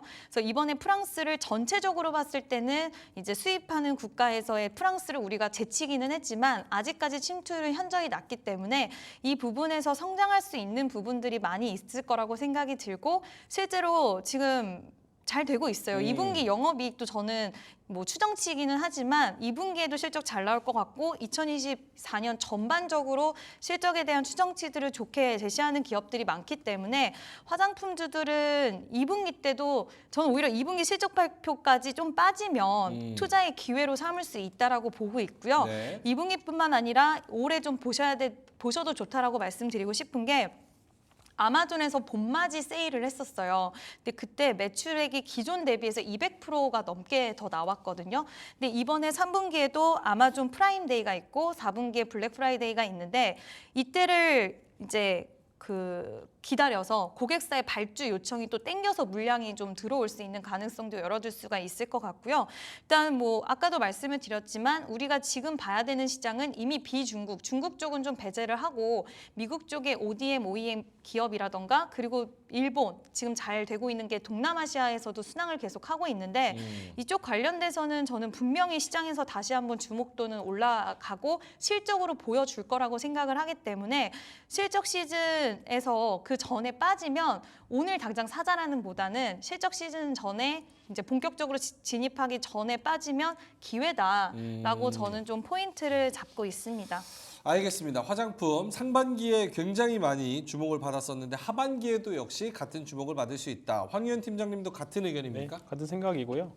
서두에 말씀드렸던 찬집과 빈집, 대표적으로 찬집이었던 종목입니다. 우리나라에서 주식 투자하시는 분 중에 화장품 좋고 2분기 실적 안 좋을 거라고 모르는 사람은 아무도 없죠. 네. 눈높이가 높아진 상태에서 6월달 수출을 좀 봤더니 MOM으로 감소를 했다. 그 이슈 때문에 시장 변동성 맞물리면서 전반적으로 좀 조정이 나오고 있긴 한데요. 화장품 결국 우리나라 문화 수출하는 거잖아요. 그렇죠. 화장법부터 시작해서 아직 침투를 매우 낮고요. 다만 우리가 구별해서 봐야 되는 거는 여전히 중국 비중이 높은 대형 화장품 회사들이 지금 낙폭이 사실 좀 더 심하거든요. 그쪽보다는 미국이나 유럽, 말씀하셨던 동남아시아 쪽, 그다음에 남미 쪽, 그쪽으로 계속적으로 높아지고 있는 화장품 보시는 게 훨씬 더 좋을 것 같습니다. 더 크게 확장해서는 피부 미용이나 의료기기까지도 계속 지금 회사에서 리포트들은 긍정적으로 나오고 있거든요. 네. 근데 과연 언제쯤 턴할 것이냐. 기존에 없었던 분들은 지금 언제쯤 신규 진입에 대한 고민들을 많이 하셨을 겁니다. 근데 일단 이제 기술적인 반등이 나올 때도 됐습니다. 단기적으로 너무 급격하게 빠졌기도 빠졌고 대부분의 종목들이 이제 지지선언대에 다 닿았기 때문에 오늘 이제 2차 전지나 HLB와 관련 수급을 강력하게 가져가는 섹터가 만약에 없다라고 하면 아마 1번으로 반등 나올 섹터가 화장품 또는 반도체 아닐까 그런 관점에서 보면 지금은 분할 매수 관점으로 잘 모아가시면 저는 좋을 것 같습니다. 금융주보단 화장품이 낫다. 이게 취향 차일 것 같아요. 지금 화장품 사면 고점 대비 많이 떨어졌으니까 정말 마음 편할 수 있어요. 근데 떨어진 주식은 사실 어디가 바닥인지 몰라요. 추세 추정의 관점에서 나는 돌파 매매가 좋다라고 하시는 분들은 지금 금융주 하셔야죠. 진짜 성향에 따라 다르네. 네, 성향에 따라. 오케이, 알겠습니다. 틀린 게 아니라 다른 거니까. 네. 솔리마르님께서 탑은 여전히 실리콘2인가요? 솔직히 탑은 실리콘2가 맞는데 개인적으로는 오늘 근데 VT가 좀 많이 빠지더라고요. VT. 근데 어느 정도 지금 60일선까지 찍고 갈까라는 생각도 좀 드는데 네. 이 기업이 시총 대비해서 시총이 지금 1조 정도 되는데 영업이익이 2024년에 이제 추정이긴 하지만 1,000억 정도 추정을 하는데 저는 그렇게 봤을 때 지금 이 가격이 지금 4만 원까지 찍고 3만 원을 좀 이탈을 했는데 이 가격에 대한 매력도는 분명히 있다라고 생각을 하거든요. 오히려 더 빠지면 매력도는 더 커질 수 있다라고 보는데 일단 VT는 리들샷이라는 제품인데 이제 뭐 제가 사용을 하는 부분도 있지만 일단 뭐 그 부분에서 효과를 느꼈던 부분과 그리고 연속해서 사용할 수밖에 없게 만들어낸 구조가 있더라고요. 이 VT의 리들샷은 그리고 다이소에서도 품절템이기도 하고 지금 일본 쪽에서도 매장 개수를 계속해서 늘려나가고 있고 하반기에는 제가 지난번 어떤 리포트 보니까 지금 실리콘2랑 협업을 해서 네. 미국 시장 진출의 드라이브를 하반기 때 좀 더 강하게 건다라고 하더라고요. 그래서 이러한 부분이 좀 더 부각이 된다라고 한다면 VT가 좋은 상승세가 이제 나올 수 있지 않을까. 브랜드 쪽에서는 VT 그리고 유통 쪽에서 실리콘2, OEM, ODM 쪽에서는 또 다른 기업 이렇게 포진을 해서 보시는 게 맞을 것 같습니다. 지금 4만 원대 고점 찍고 조금 조정을 받고 있는 구간이기 때문에 그 부분도 성향에 따라서 네. 좀 생각을 또 해보셔야 되겠지만 어쨌든 VT 말씀을 해주셨고 황교안 팀장님은 화장품 중에서 VT 리들샷 저도 쓰고 있는 거라. 쓰고 네, 계신다고요? 저도 씁니다. 피부만 까말 뿐이지. 아. 피부는 좋습니다. 그렇군요. 대장은 실리콘2 맞아요. 네. 맞고요. 추세가 가장 늦게 꺾인 게 실리콘2였습니다. 다만 변동성 측면에서 보면 2등주, 3등주가 좀 날 수는 있겠죠. 근데 결국은 실리콘2를 대장으로 놓고 보셔야 될 것 같고요. 저는 지금 실리콘2도 저는 괜찮다 생각합니다. 실리콘도 괜찮다? 네. 알겠습니다. 실리콘2 그리고 VT 이렇게 두 종목 화장품으로 이야기를 해봤습니다. 자, 그러면은 두 분의 공략주 가야 되는데 공략주 가기 전에 일단은 시장 전체적으로 우리가 조금 더 볼 수 있을까라는 부분에 있어서 썸머랠리 얘기가 지금 나오고 있어요. 고객 예탁금이 4월에 57조, 59조를 찍고 이제 7월 1일 기준으로 58조까지 다시 올라왔다. 썸머랠리 기대감 좀 있습니까? 진짜 냉정하게. 짧게만.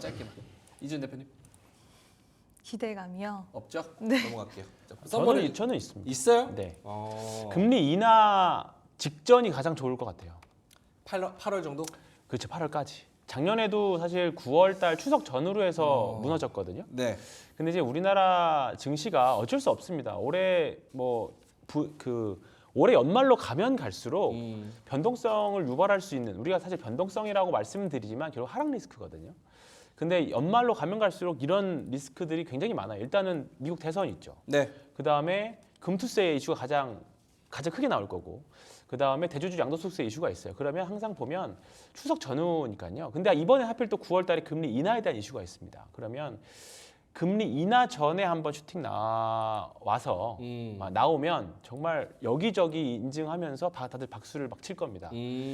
그때 잘 빠져나와야 되지 않을까. 아. 네, 그렇게 전략들을 세우신 분들이 많아서 이게 또 틀릴 수도 있습니다만 일단은 전 썸머랠리는 충분히 해볼 만할 것 같습니다. 썸머랠리 해볼 네. 만하다.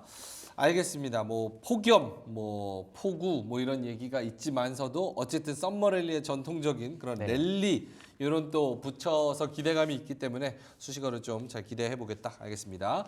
자, 그러면은 두 분의 공략주, 오후장 공략주, 오후까지 노려봐도 괜찮은 종목들 그리고 플러스 이 종목은 이제 다음 주에 두 분이 나오실 때까지도 한번 살펴볼 만하다. 이지은 대표님 먼저 갈 텐데요. 아까 그렇게 2차 전지 관련해 가지고는 좀 더 지켜보자라고 이야기를 했지만 요 공략주를 가지고 오셨습니다. 그러니까 2차 전지 관련돼서 이제 양극재보다는 오히려 이제 차세대 소재 이쪽은 좀 괜찮다고 생각을 하는데 차별화돼서 네, 일단은 실리콘 음극재 관련된 기업이 이제 대주전자대료인데요. 오늘 좀 낙폭을 확대를 하고는 있는데 그동안에 이제 오늘 2차 전지 오르더라도 오히려 전통적인 종목들이 올라가고 있고 최근에 좀 상승세가 나왔던 종목들은 오히려 차익 실현에 대한 물량이 있는데 뭐 거래가 그렇게 거래량이 크게 터진 상황은 아니어서 우려를 크게 하시진 않으셔도 될 것 같고요. 일단 실리콘 음극재 좀 말씀을 드리면 결국에는 이제 우리가 양극재 쪽을 계속 성능을 좋게 만들다가 이제는 음극재 쪽에서의 성능을 좋게 만들어서 결국에는 전기차의 품질을 더 좋게 만드는 쪽을 채택을 하는 건데 이제 실리콘 음극재를 채택하는 기업들이 점점 많아지고 있고 이 음극재에 대한 기술력을 가지고 있는 기업들이 세계적으로 많이 없다 보니까 상대적으로 부각도도 높아질 수 있고 음극재 시장이 커지는 데 있어서 수혜도도 올라갈 수 있는 기업이고요. 거기서 또 우리가 하나 기대할 수 있는 부분은 지금 그 기아의 소형 이륙 그때 제가 말씀드렸던 EV3에 네. 이 대주전자재료의 실리콘 음극재가 탑재가 되어 이제 들어가는데 여기서 만약에 지금 주행거리에 대한 이슈도 있고 굉장히 좀 좋다라는 장점을 부각이 되고 있고 가격에 대한 메리트도 장점으로 부각이 되는데 이게 잘 팔리게 되다 보면은 결국에는 대주전자재료에서도 같이 좀 좋은 부분들이 같이 좀 엮어서 갈 수 있는 부분들이 충분히 있기 때문에 저는 소재 쪽 보셔야 된다라고 생각을 하고 그리고 가격적인 메리트를 가지고 있을 수 있는 기술력을 가지고 있는 기업 그러면 그 안에서는 대주전자재료가 가장 눈에 띄었고요. 그래서 대주전자재료 최근에 탄력 있는 모습도 나와줬기 때문에 오히려 저는 좀 매력적이다라고 생각을 합니다. 대주전자 재료 요거는 사실은 뭐 셀이나 기본적으로 우리가 이전에 알고 있었던 양극재에서 핫했던 그런 애들 말고 네. 조금 미래 배터리에 대한 성능을 늘릴 수 있는 그런 음극재, 실리콘 음극재 관련해서 대주전자 재료가 더 나은 것 같다. 지금 요 위치는 괜찮습니까? 사실은 16만 3천 원 찍고 좀 내려와가지고 지금 한 달 넘게 쉬고 있는 상황인데 14만 원까지 내려왔는데 이 위치 기술적으로는 어떻다고 보세요? 일단 오늘 두 가지인 것 같아요. 바닥권에서 올라오는 종목들에게 수급이 좀 더 많이 가 있기는 하지만 이제 시장의 색깔이 과연 가는 종목에 대해서 더 갈 것인가 아니면 어떠한 섹터에서 바닥권에 있는 종목에서 더 수급이 활발할 것인가에 대한 부분이 아직은 명확하지는 않기 때문에 일단 저는 지금 자리에서도 약간의 부담은 있을 수는 있겠지만 손절선만 짧게 잡고 대응하신다라고 한다면 충분히 또 시장의 분위기가 2차 전지 괜찮아. 근데 지금 바닥에 있는 종목들은 매물 소화도 너무 오래 걸릴 것 같고 차라리 최근에 갔었던 기술 쪽으로 좀 더 부각을 받을 수 있는 소재 쪽으로 가자라는 그 수급 저는 충분히 있을 수 있다라고 생각하고 있거든요.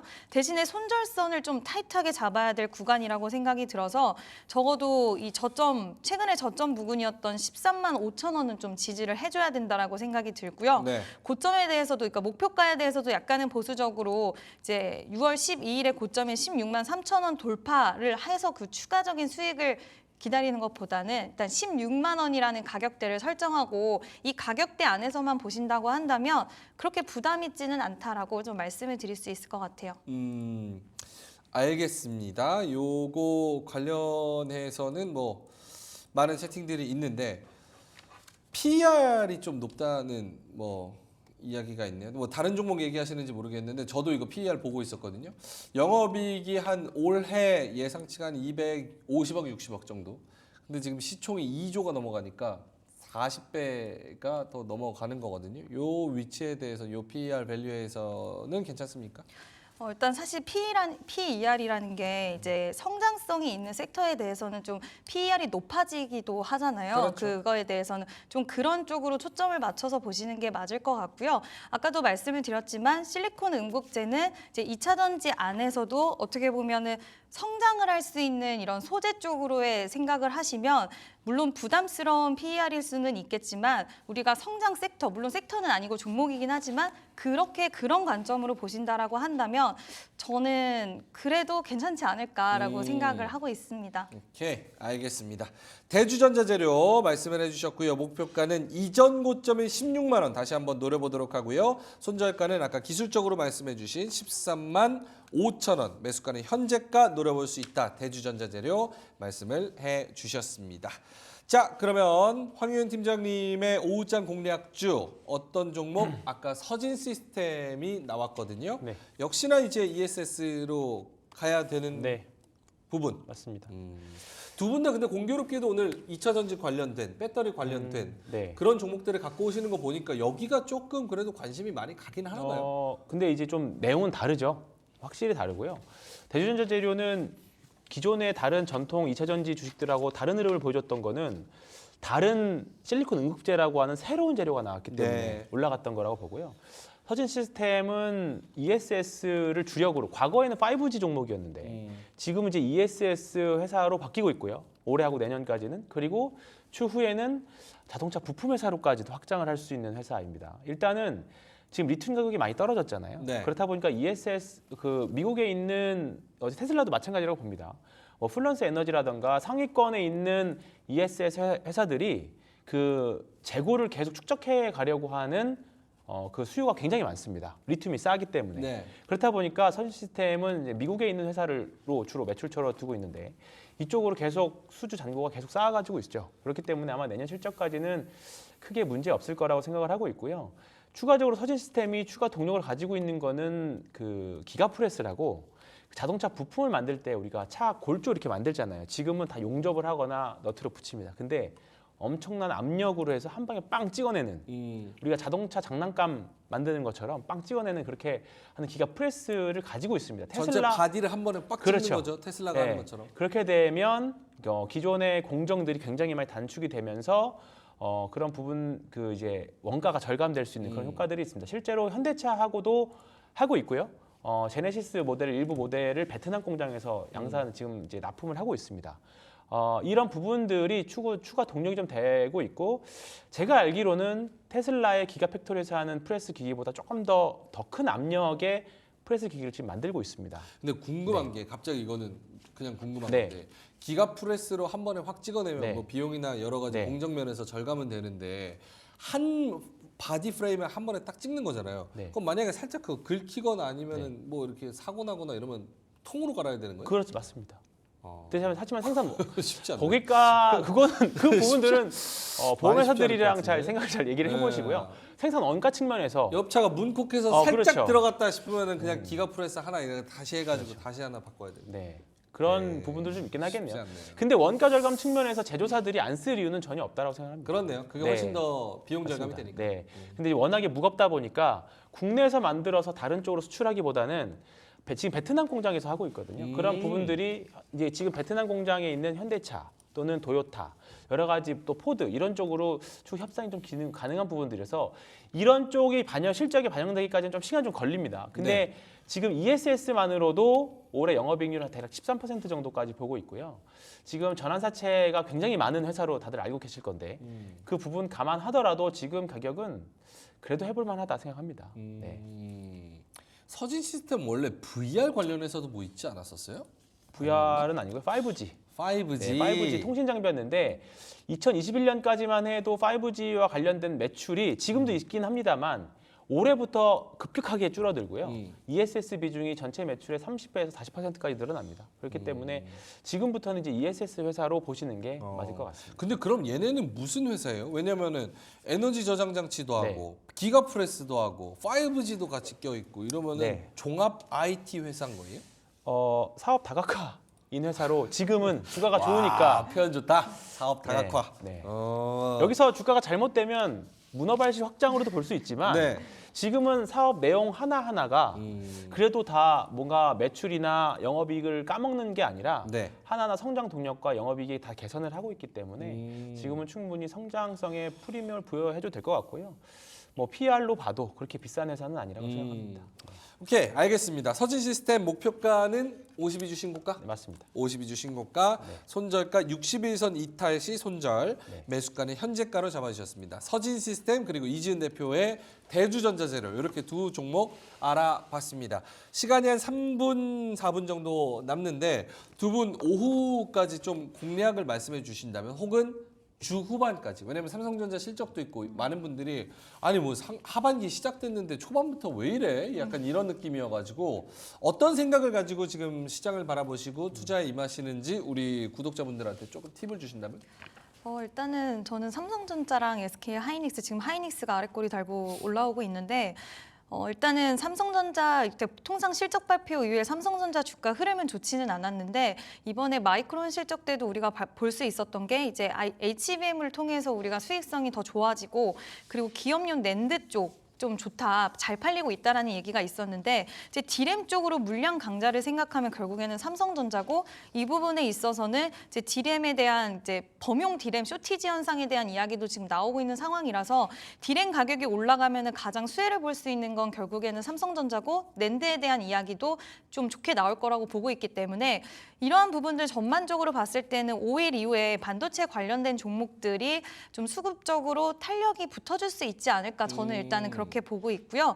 이제 2차 전지와의 이 주도 싸움이 굉장히 키포인트가 될 것 같은데 저는 일단 반도체에 한 표를 주고 싶지만 그 부분이 좀 관심 있게 지켜볼 만한 포인트가 아닌가라고 생각을 하고 있습니다. 오늘 2차 전지주들이 윗골이 달리고 살짝 빠지는 거 보면 확실히 2차 전지가 대세로서 뭔가 반도체와 싸움할 정도의 급과 그런 분위기는 아닌 것 같고 네. 삼성전자 실적을 기다리는 동시에 살짝 왔다 갔다 했던 것 같습니다. 네. 삼전 실적 숫자로 몇 정도 예상하세요? 일단은 점수로 아니요. 그냥 숫자로 영업이. 영업 8. 8? 네. 근데 8이면 주가 아작날 것 같은데. 근데 우리 일단 뚜껑을 열어봐야 되는데 네. 지난번에 예상보다 좀 괜찮았잖아요. 네네네네. 좋았잖아요. 근데 이번에는 일단은 뭐 9까지 나오면은 좋겠지만 일단은 저는 8을 보수적으로? 네 줄게요. 8.5도 아니고 8? 아니요 8대 8대. 8대 8 하셔가지고 깜짝 놀랐어요. 8대. 8.5 언더 나오면 약간 아작날 것 같은데. 8대 8대. 후반으로 8대 됐고요. 후반. 8.9? 네 후반. 8.95? 후반. 알겠습니다. 자, 황현 팀장님. 집요하십니다. 네네. 투자 전략. 어제 삼바 오늘은 쉬고 있지만 삼성바이오로직스 상승 의미 있다 생각합니다. 네. 최근에 수주는 계속 있었지만 반응이 없다가 어제 수주로 인해서 많이 반등이 좀 세게 나왔죠. 그리고 관련된 바이넥스도 그렇고요. 지금 시장을 그나마 끌고 가는 주도 신고가 나오는 종목 중에 몇 개가 대부분 바이오입니다. 하반기 금리 인하하게 되면 시장은 좀 힘들더라도 그래도 바이오 여전히 해볼 만한 종목들이 많고요. 다만 바이오 섹터에서 종목 선택하실 때 이름만 바이오인 회사들 지금은 투자자들이 굉장히 많이 좀 스마트해지셔가지고요. 실제로 예전에는 사실 이렇게 뭐가 카더라 종목들이 많았어요. 얘네들이 무슨 약 개발하더라. 근데 지금은 그 약의 기전부터 시작해서 어떻게 해서 상용화 될지 또는 FDA 통과 확률이 얼마나 될지 실제로 영업이익이나 매출액이 얼마나 꽂힐지까지 계산들 많이 하십니다. 인터넷 치면 다 나와요. 다 나오죠. 요즘은. 그래서 지금 결국은 그런 종목들이 뭐냐면 지금 다 우상향하고 있는 종목들 또는 20일 이평선 다 위에 있는 종목들이 다 그런 종목들입니다. 내가 많이 떨어져 있는 바이오가 갑자기 30%빵 뜨는 그런 거 기대하면 정말 사면 짜릿짜릿하긴 한데 그런 건 말 그대로 배팅입니다. 그렇죠. 확률이 매우 낮기 때문에 강원랜드 그럴 수도 가세요, 있지만 강원랜드. 예. 그건 배팅의 영역이기 때문에 그런 부분들을 좀 제쳐두시고 지금 투자자들이 좋아하는 바이오가 지금 센 바이오들입니다. 투자자들이 좋아하는 바이오가 센 바이오들이다. 그 중에서 시총 높지만 굉장히 잘 가는 애들 있잖아요. 네, 맞습니다. 그 종목 시총 상관없다고 추려봤자 생각해요. 10개도 네, 안 돼요, 맞습니다. 사실은. 네. 그래서 그 종목 안에서 한번 노려봤으면 하반기에 금리 인하에 대한 기대감 요런 걸로 또 바이오가 갈 수 있다는 부분 알겠습니다. 자, 그러면 기막힌 투자 함께 오늘 두 분과 함께 지금 오전장 점심시간에 오르고 내리는 종목들 그리고 앞으로의 시장에 대해서 전망 종목까지 이야기를 해봤고요. 두 분과 함께 저는 같이 좀 인사를 드리도록 하겠습니다. 시장이 좀 오후 들어서는 조금 더 힘을 내주기를 바라면서 좋은 종목 들고 저희는 내일도 같이 찾아뵙도록 하겠습니다. 이지스탁의 이지은 대표님 그리고 신한투자증권의 황유현 팀장님 그리고 저는 여기서 함께 인사드리겠습니다. 오늘도 끝까지 함께해 주셔서 대단히 고맙습니다.